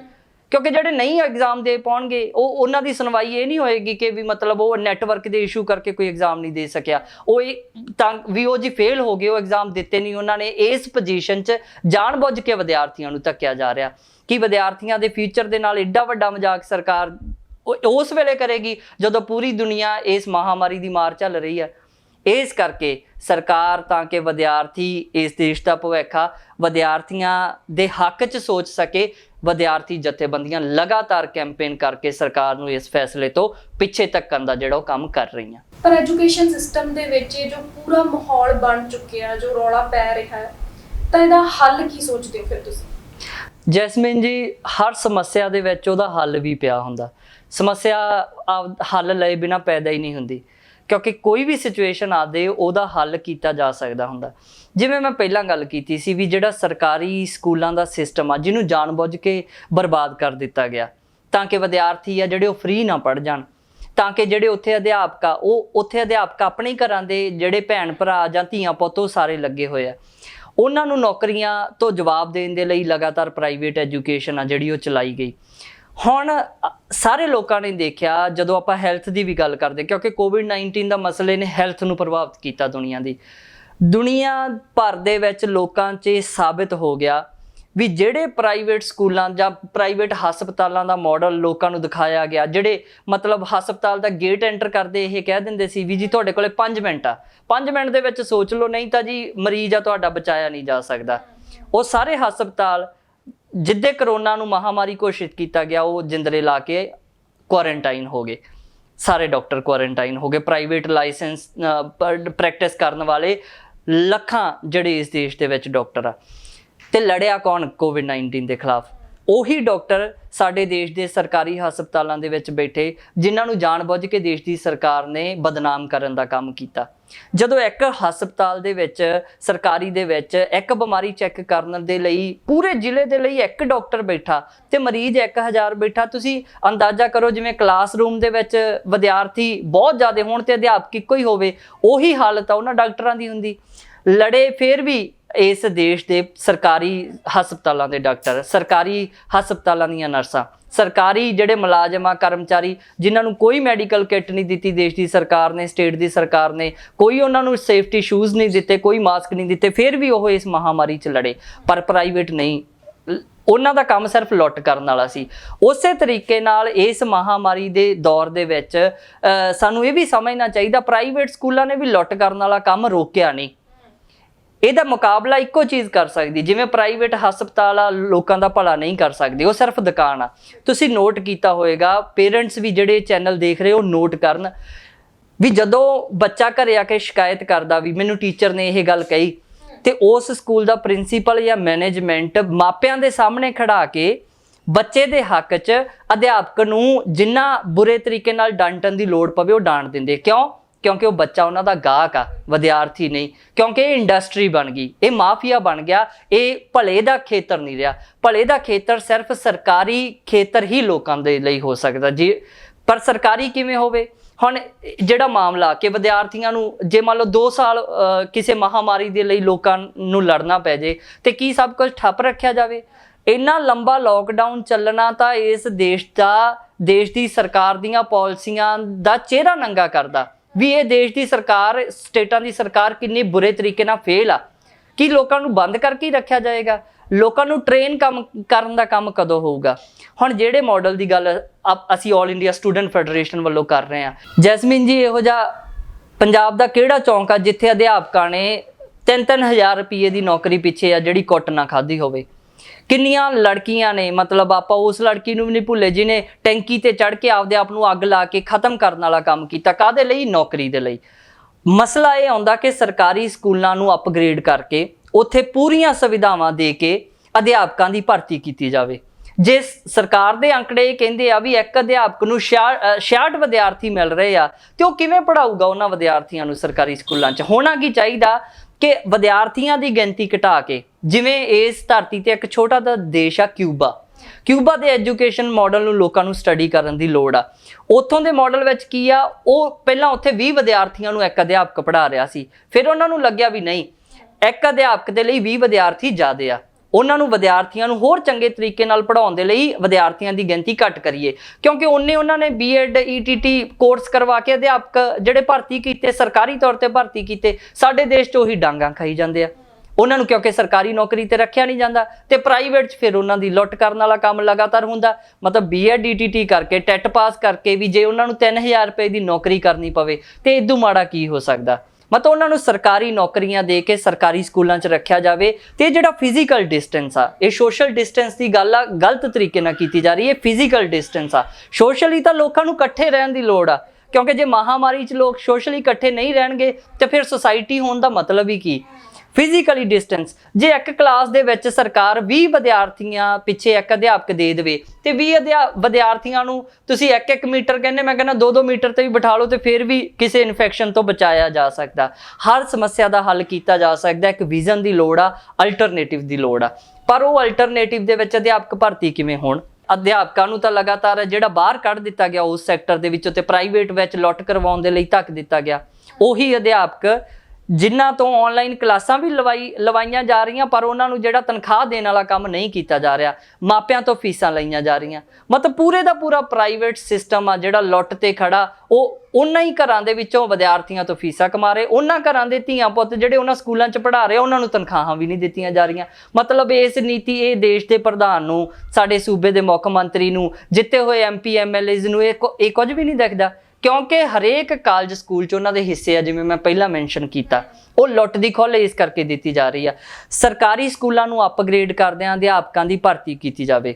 ਅਸੀਂ ਲਗਾਤਾਰ ਆਲ ਇੰਡੀਆ ਸਟੂਡੈਂਟ ਫੈਡਰੇਸ਼ਨ ਵੱਲੋਂ ਦੇਸ਼ ਦੇ ਵਿੱਚ ਇੱਕ ਮੁਹਿੰਮ ਦੇ ਰਾਹੀਂ ਇਹ ਗੱਲ ਲੋਕਾਂ ਤੱਕ ਲੈ ਕੇ ਗਏ ਕਿ ਇਸ ਦੇਸ਼ ਦੇ ਵਿੱਚ ਰੁਜ਼ਗਾਰ ਦਾ ਕਾਨੂੰਨ ਨਹੀਂ ਬਣਨਾ ਚਾਹੀਦਾ। ਕੀ ਮਤਲਬ ਰੁਜ਼ਗਾਰ ਆ ਜਿਹੜਾ ਉਹ ਵੀ ਜੇ ਤਾਂ ਕਿਸੇ ਸਰਕਾਰ ਦੀ ਮਰਜ਼ੀ ਆ, ਜਿਵੇਂ ਹੁਣ ਤਾਮਿਲਨਾਡੂ ਦੀ ਸਰਕਾਰ ਨੇ ਲੋਕਡਾਊਨ 'ਚ ਇਹ ਕਹਿਤਾ ਵੀ ਜੀ 5 ਸਾਲ ਕੋਈ ਭਰਤੀ ਨਹੀਂ ਕੀਤੀ ਜਾਊਗੀ ਗਵਰਨਮੈਂਟ ਸੈਕਟਰ 'ਚ। ਇਹਦਾ ਮਤਲਬ ਗਵਰਨਮੈਂਟ ਸੈਕਟਰ ਠੱਪ ਕਰਨ ਵਾਲਾ ਮਾਮਲਾ। ਰੇਲਵੇ ਸਰਕਾਰ ਨੇ ਵੇਚਣ ਵਾਲਾ ਕੰਮ ਇਸੇ ਕਰੋਨਾ ਦੀ ਆੜ ਦੇ ਵਿੱਚ, ਮਤਲਬ ਇੱਕ ਦੇ ਬਾਅਦ ਇੱਕ ਮਹਿਕਮਾ ਜਿਹੜਾ ਉਹ ਪ੍ਰਾਈਵੇਟ ਕਰਨ ਵੱਲ ਸਰਕਾਰ ਜਾਣਬੁੱਝ ਕੇ ਧੱਕ ਰਹੀ ਆ। ਤੇ ਸੇਵਾਵਾਂ ਕਿੱਥੇ ਮਿਲਣਗੀਆਂ ਜਦੋਂ ਇੱਥੋਂ ਦੇ ਲੋਕਾਂ ਨੂੰ ਜਿਹੜੇ ਬਾਹਰਲੇ ਦੇਸ਼ਾਂ ਤੋਂ ਆਏ ਸੀ ਜਾਂ ਬਾਹਰ ਉਹਨਾਂ ਨੂੰ ਭੇਜਣਾ ਸੀ, ਜਿਹੜੀ 에ਅਰਲਾਈਨ ਨੂੰ ਮੋਦੀ ਦੀ ਸਰਕਾਰ, ਬੀਜੇਪੀ ਦੀ ਸਰਕਾਰ ਵੇਚਣ ਲੱਗੀ ਸੀ ਲੋਕਡਾਊਨ ਤੋਂ ਪਹਿਲਾਂ, ਤੇ ਹੁਣ ਉਹਨਾਂ ਨੇ ਵੇਚਤਾ ਜਿਹਦੇ ਲਈ ਕੰਪਨੀਆਂ ਨੂੰ ਹੋੜ ਲੱਗੀ ਖਰੀਦ ਲਓ, 에ਅਰ ਇੰਡੀਆ ਹੀ ਸੀ ਜਿਹੜੀ ਮਤਲਬ ਕੋਵਿਡ-19 ਦੇ ਦੌਰ 'ਚ ਲੋਕਾਂ ਨੂੰ ਚੱਕ ਕੇ ਇੱਕ ਥਾਂ ਤੋਂ ਦੂਜੇ ਥਾਂ ਲੈ ਕੇ ਗਈ, ਜਿਵੇਂ ਸਰਕਾਰੀ ਹਸਪਤਾਲਾਂ ਦੇ ਡਾਕਟਰ ਲੜਦੇ ਰਹੇ। ਤੇ ਜਿਹੜੇ ਡਾਕਟਰਾਂ ਦੀ ਭਰਤੀ, ਅਧਿਆਪਕਾਂ ਦੀ ਭਰਤੀ ਕਿਵੇਂ ਹੋਵੇ, ਉਹਦੇ ਲਈ ਇੱਕ ਕਾਨੂੰਨ ਬਣਨਾ ਚਾਹੀਦਾ। ਦੇਸ਼ ਦੀ ਪਾਰਲੀਮੈਂਟ 'ਚ ਆਪਾਂ ਵੋਟ ਪਾਉਂਦੇ ਆ ਨਾ, ਜਦੋਂ MP MLA ਨੂੰ ਆਪਦੀ ਤਾਕਤ ਦਿੰਦੇ ਤੇ ਉਹ ਕਾਨੂੰਨ ਬਣਾਉਣ ਵਾਸਤੇ ਦਿੰਦੇ ਆ। ਉਹ ਕਾਨੂੰਨ ਇਹ ਨਹੀਂ ਵੀ ਮਤਲਬ ਤੁਸੀਂ ਵਿੱਦਿਆ ਦਾ ਨਿੱਜੀਕਰਨ ਕਰਕੇ, ਹਸਪਤਾਲਾਂ ਦਾ ਨਿੱਜੀਕਰਨ ਕਰਕੇ ਲੋਕਾਂ ਤੋਂ ਲੁੱਟੋ। ਲੋਕਾਂ ਦੇ ਭਲੇ ਦੇ ਕਾਨੂੰਨ ਬਣਾਉਣ ਦੇ ਲਈ MP MLAs ਨੂੰ ਜਿਤਾਇਆ ਜਾਂਦਾ। ਫਿਰ ਉਹ ਕਾਨੂੰਨ ਬਣੇ ਕਿ ਦੇਸ਼ ਦੇ ਵਿੱਚ ਵੱਡੀ ਮੰਗ ਆ ਜਿਹੜੀ ਇਸ ਵੇਲੇ ਉਹ ਇਹ ਉੱਠ ਰਹੀ ਆ ਕਿ ਭਗਤ ਸਿੰਘ ਦੇ ਨਾਂ ਤੇ ਕੌਮੀ ਪੱਧਰ ਤੇ ਪੂਰੇ ਦੇਸ਼ ਦੇ ਵਿੱਚ ਰੁਜ਼ਗਾਰ ਦੀ ਗਰੰਟੀ ਦਾ ਕਾਨੂੰਨ ਬਣੇ, ਜਿਹਨੂੰ ਨਾਮ ਦਿੱਤਾ ਗਿਆ ਬਨੇਗਾ, BNEGA, Bhagat Singh national employment guarantee act. Scheme ਨਹੀਂ, ਐਕਟ, ਕਾਨੂੰਨ ਬਣੇ ਜਿਹਨੂੰ ਸਖਤੀ ਨਾਲ ਲਾਗੂ ਕੀਤਾ ਜਾ ਸਕੇ। ਤੇ ਉਹਦੀਆਂ ਫਿਰ 4 ਅੱਗੇ ਕੈਟੇਗਰੀਜ਼ ਨੇ। ਮਤਲਬ ਉਹ ਕੈਟੇਗਰੀਜ਼ ਅਸੀਂ ਆਰਗੇਨਾਈਜੇਸ਼ਨ ਵੱਲੋਂ ਨਹੀਂ ਡਿਸਾਈਡ ਕੀਤੀਆਂ, ਉਹ ਸਰਕਾਰ ਦੇ ਸਰਕਾਰੀ ਢਾਂਚੇ 'ਚ, ਪੈਟਰਨ 'ਚ ਪਹਿਲਾਂ ਐਗਜ਼ਿਸਟ ਕਰਦੀਆਂ, ਜਿਹਦੇ 'ਚ ਪੂਰੇ ਦੇਸ਼ ਦੀ ਲੇਬਰ ਨੂੰ ਜੇ ਆਪਾਂ ਵੰਡਣਾ ਹੋਵੇ ਉਹ ਇਸ ਤਰੀਕੇ ਨਾਲ ਵੰਡਿਆ ਜਾ ਸਕਦਾ: ਅਨਸਕਿਲਡ, ਸੈਮੀ ਸਕਿਲਡ, ਸਕਿਲਡ ਤੇ ਹਾਈਲੀ ਸਕਿਲਡ। ਮਤਲਬ ਤੁਸੀਂ ਜਿੰਨੀ ਵੀ ਪੜ੍ਹਾਈ ਕੀਤੀ ਹੋਵੇ ਤੇ ਜਿੰਨੀ ਵੀ ਘੱਟ ਪੜ੍ਹਾਈ ਹੋਵੇ, ਉਹਨਾਂ ਨੂੰ 4 ਕੈਟੇਗਰੀਆਂ 'ਚ ਵੰਡਿਆ ਜਾ ਸਕਦਾ। ਤੇ ਅਸੀਂ ਆਲ ਇੰਡੀਆ ਸਟੂਡੈਂਟ ਫੈਡਰੇਸ਼ਨ ਵੱਲੋਂ, ਆਲ ਇੰਡੀਆ ਯੂਥ ਫੈਡਰੇਸ਼ਨ ਵੱਲੋਂ ਇਹ ਮੰਗ ਕਰ ਰਹੇ ਹਾਂ, ਲਗਾਤਾਰ ਇਹ ਪ੍ਰੋਗਰਾਮ ਰੱਖ ਰਹੇ ਹਾਂ। ਇਹ ਇਸੇ ਰਾਹੀਂ ਲੋਕਾਂ ਨੂੰ ਬਚਾਇਆ ਜਾ ਸਕਦਾ ਕਿ ਇਸ ਕਾਨੂੰਨ ਦੇ ਵਿੱਚ ਅਨਸਕਿਲਡ ਨੂੰ ਘੱਟੋ ਘੱਟ 1 ਮਹੀਨੇ 20,000 ਰੁਪਏ ਦੀ ਨੌਕਰੀ ਦੀ ਗਰੰਟੀ ਹੋਣੀ ਚਾਹੀਦੀ ਆ। ਉਸ ਤੋਂ ਅੱਗੇ ਜਿਹੜੀ ਸੈਮੀ ਸਕਿਲਡ ਕੈਟੇਗਰੀ ਆ, ਉਹਦੇ ਲਈ ਘੱਟੋ ਘੱਟ 5,000 ਰੁਪਏ ਦੇ ਇਜ਼ਾਫੇ ਨਾਲ 25,000 ਰੁਪਏ ਦੀ ਜਿਹੜੀ ਨੌਕਰੀ ਦੀ ਗਰੰਟੀ ਹੋਵੇ। ਫਿਰ ਜਿਹੜੀ ਸਕਿਲਡ ਕੈਟੇਗਰੀ ਆ, ਜਿਵੇਂ ਕਿਸੇ ਨੇ ਕੋਈ ਸਕਿੱਲ ਹਾਸਲ ਕਰ ਲਿਆ, ਉਹਦੀ ਟ੍ਰੇਨਿੰਗ ਪੂਰੀ ਹੋ ਗਈ, ਉਹਦੇ ਲਈ 30,000 ਰੁਪਏ ਦੀ ਨੌਕਰੀ ਦੀ ਗਰੰਟੀ ਹੋਵੇ। ਤੇ ਆਖਰੀ ਕੈਟੇਗਰੀ ਹਾਈਲੀ ਸਕਿਲਡ, ਕੋਈ PhD ਹੋਲਡਰ ਆ, ਕਿਸੇ ਨੇ ਇੰਜੀਨੀਅਰਿੰਗ 'ਚ ਟੌਪ ਦੀ ਡਿਗਰੀ ਕੀਤੀ ਹੋਈ ਆ, ਕਿਸੇ ਵੀ ਫੀਲਡ ਦਾ ਕੋਈ ਵੀ ਹੋਰ ਜਿਹੜਾ ਵਿਦਿਆਰਥੀ ਹੁੰਦਿਆਂ ਟ੍ਰੇਨ ਹੋਇਆ, ਉਹਦੇ ਲਈ ਹਾਈਲੀ ਸਕਿਲਡ ਕੈਟੇਗਰੀ ਮੁਤਾਬਕ ਘੱਟੋ ਘੱਟ 35,000 ਰੁਪਏ ਮਹੀਨੇ ਦੀ ਨੌਕਰੀ ਦੀ ਗਰੰਟੀ ਹੋਵੇ। ਤੇ ਕੀਤਾ ਜਾ ਸਕਦਾ। ਰੁਜ਼ਗਾਰ, ਜਿੰਨਾ ਟੈਕਸ ਲੋਕਾਂ ਤੋਂ ਇਕੱਠਾ ਹੁੰਦਾ, ਜਿੰਨਾ ਪੈਸਾ ਇਸ ਦੇਸ਼ ਦੀ ਸਰਕਾਰ ਕੋਲੇ ਇਕੱਠਾ ਹੁੰਦਾ, ਉਹਨਾਂ ਸਾਰੇ ਵਸੀਲਿਆਂ ਤੋਂ ਜਿਹੜੇ ਇਸ ਦੇਸ਼ ਦੇ ਲੋਕਾਂ ਦੇ ਵਸੀਲੇ ਆ, ਇਸ ਤਨਖਾਹ ਤੇ, ਮਤਲਬ ਇਸ ਤੋਂ ਵੀ ਵੱਧ ਤਨਖਾਹ ਤੇ ਜੇ ਰੱਖਣਾ ਪਵੇ, ਲੋਕਾਂ ਨੂੰ ਪੱਕੀਆਂ ਨੌਕਰੀਆਂ ਤੇ ਰੱਖਿਆ ਜਾ ਸਕਦਾ। ਹੁਣ ਇਹ ਵੀ ਸਵਾਲ ਕੀਤਾ ਜਾਂਦਾ ਬਹੁਤੀ ਵਾਰ ਜਦੋਂ ਅਸੀਂ ਇਸ ਮਸਲੇ ਤੇ ਗੱਲ ਕਰਦੇ ਹਾਂ ਵੀ ਪੈਸਾ ਕਿੱਥੋਂ ਆਊਗਾ, ਤੇ ਪੈਸਾ ਹੁਣ ਕਿੱਥੋਂ ਆਉਂਦਾ ਤੇ ਕਿੱਥੇ ਜਾਂਦਾ, ਇਹ ਆਪਾਂ ਸਭ ਲੋਕ ਜਾਣਦੇ ਹਾਂ ਵੀ ਕਿਵੇਂ ਇਸ ਦੇਸ਼ ਦੇ ਵੱਡੇ ਧਨਾੜ ਲੋਕ, ਅਦਾਨੀ ਵਰਗੇ, ਨੀਰਵ ਮੋਦੀ ਵਰਗੇ ਲੋਕਾਂ ਦਾ ਜਿਹੜਾ ਬੈਂਕਾਂ ਰਾਹੀਂ ਦੇਸ਼ ਦੀ ਸਰਕਾਰ ਨੇ ਪੈਸਾ ਇਕੱਠਾ ਕਰਕੇ ਇੱਕ ਟੂਲ ਬਣਾ ਕੇ ਉਹ ਪੈਸਾ ਉਹ ਲੁੱਟ ਕੇ ਲੈ ਕੇ ਜਾਣ ਵਾਲਾ ਕੰਮ ਕਰਦੇ ਆ, ਤੇ ਕੋਈ ਸੁਣਵਾਈ ਵੀ ਨਹੀਂ ਹੁੰਦੀ। ਤੇ ਇੱਥੇ ਪਿੰਡਾਂ ਦੇ ਵਿੱਚ ਜਾਂ ਜਿਹੜੇ ਆਮ ਕਿਸਾਨ ਆ, ਮਜ਼ਦੂਰ ਆ, ਜਦੋਂ ਉਹਨਾਂ ਦੀਆਂ ਲਿਮਟਾਂ ਤੇ ਉਹਨਾਂ ਦੇ ਲੋਨ ਦੀ ਗੱਲ ਹੁੰਦੀ ਆ, ਤੇ ਫਿਰ ਚਾਹੇ ਪੁਲਿਸ ਦੇ ਡੰਡੇ ਨਾਲ ਵੀ ਉਹਨਾਂ ਤੋਂ ਪੈਸੇ ਲੈਣੇ ਪੈਣ, ਤੇ ਸਰਕਾਰ ਫਿਰ ਉਹ ਵੀ ਅਗਰਾਈ ਕਰਨ ਤੁਰ ਪੈਂਦੀ ਆ। ਤੇ ਫਿਰ ਵੱਡਿਆਂ ਦੇ ਜੇ ਕਰਜ਼ੇ ਮਾਫ ਕੀਤੇ ਜਾ ਸਕਦੇ ਆ, ਵੱਡਿਆਂ ਨੂੰ ਸਾਰੀਆਂ ਸਹੂਲਤਾਂ ਦਿੱਤੀਆਂ ਜਾ ਸਕਦੀਆਂ, ਤੇ ਉਹ ਲੋਕਾਂ ਦਾ ਪੈਸਾ ਲੋਕਾਂ ਕੋਲੇ ਵਾਪਸ ਆਵੇ, ਇਹ ਰੁਜ਼ਗਾਰ ਦਿੱਤੇ ਤੋਂ ਬਿਨਾਂ ਨਹੀਂ ਆ ਸਕਦਾ। ਤੇ ਸਰਕਾਰੀ ਅਦਾਰਿਆਂ ਦੇ ਵਿੱਚ ਉਹੀ ਅਧਿਆਪਕ ਜਿਹੜੇ ਲੁੱਟ ਕਰਵਾ ਰਹੇ ਆ 3-3, 4-4 ਹਜ਼ਾਰ ਰੁਪਏ ਤੇ, ਉਹਨਾਂ ਨੂੰ ਸਰਕਾਰੀ ਤੌਰ ਤੇ ਸਰਕਾਰੀ ਸਕੂਲਾਂ 'ਚ ਰੱਖਿਆ ਜਾਵੇ, ਤੇ ਵਿਦਿਆਰਥੀਆਂ ਨੂੰ ਐਜੂਕੇਸ਼ਨ ਵੀ ਫ੍ਰੀ ਦਿੱਤੀ ਜਾ ਸਕਦੀ ਆ। ਹਰ ਸਾਲ ਐਡਮਿਸ਼ਨਾਂ ਦੇ ਇੰਨੇ ਪੈਸੇ ਭਰਨ ਦੀ ਲੋੜ ਵੀ ਲੋਕਾਂ ਨੂੰ ਨਾ ਪਵੇ। ਤੇ ਉਹ ਕਿਸਾਨ ਜਿਹੜੇ ਮਤਲਬ ਆਪਦੀਆਂ ਜ਼ਮੀਨਾਂ ਵੇਚਣ ਤੱਕ ਦਾ ਵੀ ਜਿਨ੍ਹਾਂ ਨੂੰ ਸੋਚਣਾ ਪੈਂਦਾ ਤਾਂ ਕਿ ਜਵਾਕ ਪੜ੍ਹਾਏ ਜਾ ਸਕਣ, ਤੇ ਜ਼ਮੀਨਾਂ ਵੇਚਣ ਦੀ ਲੋੜ ਵੀ ਕਿਉਂ ਪਵੇ। ਤੁਸੀਂ ਹੁਣ ਕਿਸਾਨਾਂ ਤੇ ਮਜ਼ਦੂਰਾਂ ਦੀ ਗੱਲ ਵੀ ਛੱਡੋ, ਜਿਹੜੇ ਮੁਲਾਜ਼ਮ ਆ, ਜਿਹੜੇ ਪੱਕੀ ਜਿਨ੍ਹਾਂ ਨੂੰ ਤਨਖਾਹ ਮਿਲਦੀ ਆ, ਉਹਨਾਂ ਦੇ ਵੱਸ ਦਾ ਰੋਗ ਵੀ ਨਹੀਂ ਰਿਹਾ ਵੀ ਉਹ ਵਿਦਿਆਰਥੀਆਂ ਦੀਆਂ, ਆਪਦੇ ਬੱਚਿਆਂ ਦੀਆਂ ਫੀਸਾਂ ਭਰ ਸਕਣ। ਤੇ ਇਹੀ ਸਰਕਾਰ ਚਾਹੁੰਦੀ ਆ ਵੀ ਲੋਕਾਂ ਦੇ ਵੱਸ ਦਾ ਰੋਗ ਰਵੇ ਨਾ ਤੇ ਮੋਦੀ ਜੀ ਫਿਰ ਐਲਾਨ ਕਰਨ ਵੀ ਦੇਖੋ ਜੀ ਅਸੀਂ 20 ਲੱਖ ਕਰੋੜ ਰੁਪਏ ਦਾ ਇੱਕ ਪੈਕੇਜ ਦੇਤਾ। ਪੈਕੇਜ ਆਏ ਜਿਵੇਂ ਲੋਕਾਂ ਦੇ ਖਾਤਿਆਂ 'ਚ ਸਿੱਧੇ ਪੈਸੇ ਜਾ ਵੜਨੇ ਆ। ਉਹ ਪੈਕੇਜ ਵੀ ਇਸੇ ਨੀਤੀ 'ਚੋਂ ਵੀ ਜਦੋਂ ਪ੍ਰਾਈਵੇਟ ਸਕੂਲ 'ਚ ਪੜਾਉਣਾ ਪਏਗਾ ਬੱਚਾ ਤੇ ਜਦੋਂ ਖੁਦ ਕੋਲੇ ਪੈਸੇ ਨਹੀਂ ਤੇ ਫਿਰ ਰੋਜ਼ ਘੰਟੀ ਖੜਕਦੀ ਆ ਫੋਨ ਦੀ ਜੀ, ਕਦੇ ਕੇਸ ਬੈਂਕ ਦੀ ਕਦੇ ਕੇਸ ਬੈਂਕ ਦੀ, ਵੀ ਜੀ ਬੱਚਾ ਪੜਾਉਣਾ ਤੇ ਤੁਸੀਂ ਆਹ ਚੱਕੋ ਅਸੀਂ ਤੁਹਾਨੂੰ ਇੰਨੇ ਪੈਸਿਆਂ ਤੇ ਲੋਨ ਦਿੰਨੇ ਆ। ਵੀ ਲੋਨ ਦੇ ਚੱਕਰ ਦੇ ਵਿੱਚ ਐਜੂਕੇਸ਼ਨ, ਲੋਕ ਇਲਾਜ ਵੀ ਆਪਦੇ ਪੈਸਿਆਂ ਤੇ ਕਰਾਉਣ ਨਿੱਜੀ ਹਸਪਤਾਲਾਂ 'ਚ ਜਾ ਕੇ, ਬੱਚੇ ਵੀ ਮਤਲਬ ਆਪਦੇ ਆਪ ਪੜਾਉਣਾ, ਆਪਦੇ ਕੋਲੋਂ ਪੈਸਾ ਲਾ ਕੇ ਸਾਰਾ ਕੁਝ ਕੰਮ ਕਰਨ ਦੇ ਬਾਵਜੂਦ ਵੀ ਜੇ ਸਾਰਾ ਕੁਝ ਲੋਕਾਂ ਨੇ ਆਪ ਹੀ ਕਰਨਾ, ਪ੍ਰਬੰਧ ਹੀ ਆਪਦਾ ਆਪ ਕਰਨਾ, ਫਿਰ ਸਰਕਾਰ ਕਾਹਦੇ ਲਈ ਚੁਣਦੇ ਆ ਅਸੀਂ? ਤੇ ਸਰਕਾਰ ਦੀ ਲੋੜ ਇਸ ਕਰਕੇ ਆ ਤਾਂ ਕਿ ਲੋਕਾਂ ਦੇ ਪੈਸੇ ਨੂੰ ਵੱਡਿਆਂ ਨੂੰ ਨਾ ਲਟਾਇਆ ਜਾਵੇ, ਯੂਟਿਲਾਈਜ਼ ਕਰਕੇ ਲੋਕਾਂ ਨੂੰ ਕਰਜ਼ਾ ਮੁਕਤ ਵੀ ਕੀਤਾ ਜਾਵੇ, ਬੱਚਿਆਂ ਦੀ ਪੜ੍ਹਾਈ ਵੀ ਮੁਫਤ ਕੀਤੀ ਜਾਵੇ ਤੇ ਉਹਨਾਂ ਘਰਾਂ ਦੇ ਜਿਹੜੇ ਨੌਜਵਾਨ ਮੁੰਡੇ ਕੁੜੀਆਂ ਜਿਹੜੇ ਨੌਕਰੀਆਂ 'ਚ ਰੱਖਣ ਦੀ ਜਿਨ੍ਹਾਂ ਨੂੰ ਲੋੜ ਆ ਤਾਂ ਕਿ ਮਾਪੇ ਕੁਝ ਰਿਲੈਕਸ ਹੋਣ। ਇਹ ਜਿਹੜਾ ਹੁਣ ਬੇਰੁਜ਼ਗਾਰ ਸ਼ਬਦ ਆਪਾਂ ਇਕੱਲਾ ਵਰਤ ਲਈਏ, ਮੈਨੂੰ ਕਦੇ-ਕਦੇ ਇਹ ਗੁਨਾਹ ਲੱਗਣ ਲੱਗ ਜਾਂਦਾ, ਇਸ ਕਰਕੇ ਕਿਉਂਕਿ ਬੇਰੁਜ਼ਗਾਰ ਕਹਿ ਦੇਣਾ ਹੀ ਇਕੱਲਾ ਕਾਫੀ ਨਹੀਂ। ਬੇਰੁਜ਼ਗਾਰ ਜਦੋਂ ਆਪਾਂ ਕਹਿੰਦੇ ਆ ਉਹ ਲੱਖਾਂ ਸੁਪਨੇ ਟੁੱਟਦੇ ਆ ਉਸ ਦੇ ਨਾਲ, ਲੱਖਾਂ ਸੁਪਨੇ ਜੁੜਦੇ ਆ ਉਸ ਦੇ ਨਾਲ, ਜਿਹੜੇ ਸੁਪਨੇ ਲੈ ਕੇ ਮਾਪੇ ਆਪਦੇ ਬੱਚਿਆਂ ਨੂੰ ਪੜਾਉਂਦੇ ਆ ਤਾਂ ਕਿ ਉਹ ਕੱਲ ਨੂੰ ਉਹਨਾਂ ਦਾ ਸਹਾਰਾ ਬਣ। ਤੇ ਦੇਸ਼ ਦੀ ਸਰਕਾਰ ਨੂੰ, ਸਾਡੇ ਸਟੇਟ ਦੀ ਸਰਕਾਰ ਨੂੰ ਇਸ ਗੱਲ ਦੀ ਕੋਈ ਸ਼ਰਮ ਨਹੀਂ ਵੀ ਤੁਸੀਂ ਮਤਲਬ ਪੁਲਿਸ ਨੂੰ ਲਾ ਕੇ ਉਹਨਾਂ ਨੂੰ ਕੁੱਟਣ ਦਾ ਕੰਮ ਹੀ ਕਰਦੇ ਰਹੋ। ਨੌਕਰੀਆਂ ਦੇਣ ਦੀ ਨੀਤੀ ਵੱਲ ਸਰਕਾਰ ਨੂੰ ਮੋੜਨਾ ਹੀ ਪਏਗਾ। ਸਾਡੇ ਲੋਕਾਂ ਨੂੰ, ਵਿਦਿਆਰਥੀ ਨੌਜਵਾਨ ਜਥੇਬੰਦੀਆਂ ਲਗਾਤਾਰ ਆ ਇਹ ਕੰਮ ਕਰ ਰਹੀਆਂ। ਬਿਲਕੁਲ ਜੀ, ਆਨਲਾਈਨ ਐਜੂਕੇਸ਼ਨ ਨੂੰ ਲੈ ਕੇ, ਸਿੱਖਿਆ ਦੇ ਜੋ ਨਿੱਜੀਕਰਨ ਨੂੰ ਲੈ ਕੇ ਵਿੱਕੀ ਜੀ ਨੇ ਸਾਡੇ ਕੋਲੇ ਬਹੁਤ ਅਹਿਮ ਪੱਖ ਜਿਹੜੇ ਬਾਰੇ ਨੇ। ਉਮੀਦ ਕਰਦੇ ਹਾਂ ਕਿ ਇਸ ਇੰਟਰਵਿਊ ਨੂੰ ਦੇਖ ਰਹੇ ਸਾਰੇ ਹੀ ਦਰਸ਼ਕ ਇਹਨਾਂ ਸਾਰੇ ਪੱਖਾਂ ਤੇ ਵਿਚਾਰ ਕਰਨਗੇ, ਸੋਚਣਗੇ ਤੇ ਚੇਤਨ ਹੋਣਗੇ। ਸਾਡੇ ਨਾਲ ਗੱਲਬਾਤ ਕਰਨ ਲਈ ਆਜ਼ਾਦ ਟੀਵੀ ਨੂੰ ਸਮਾਂ ਦੇਣ ਲਈ ਤੁਹਾਡਾ ਬਹੁਤ-ਬਹੁਤ ਸ਼ੁਕਰੀਆ। ਤੁਹਾਡਾ ਵੀ ਧੰਨਵਾਦ ਮੀਨੂ ਜੀ ਤੇ ਇਸ ਚੈਨਲ ਦਾ, ਆਜ਼ਾਦ ਟੀਵੀ ਦਾ, ਜੋ ਸੱਚ ਦੀ ਆਵਾਜ਼ ਨੂੰ ਲੋਕਾਂ ਤੱਕ ਲਿਜਾ ਰਿਹਾ। ਇਸ ਉਮੀਦ ਨਾਲ ਤੁਹਾਡਾ ਧੰਨਵਾਦ ਕਿ ਇਹ ਗੱਲ ਆ ਜਿਹੜੀ ਲੋਕਾਂ ਤੱਕ ਜਾਵੇ ਤਾਂ ਕਿ ਵਿਦਿਆਰਥੀਆਂ ਦੇ ਜਿਹੜੇ ਫਿਊਚਰ ਨੂੰ ਆ ਉਹ ਬਚਾਇਆ ਜਾ ਸਕੇ। ਤੁਹਾਡਾ ਵੀ ਬਹੁਤ-ਬਹੁਤ ਧੰਨਵਾਦ।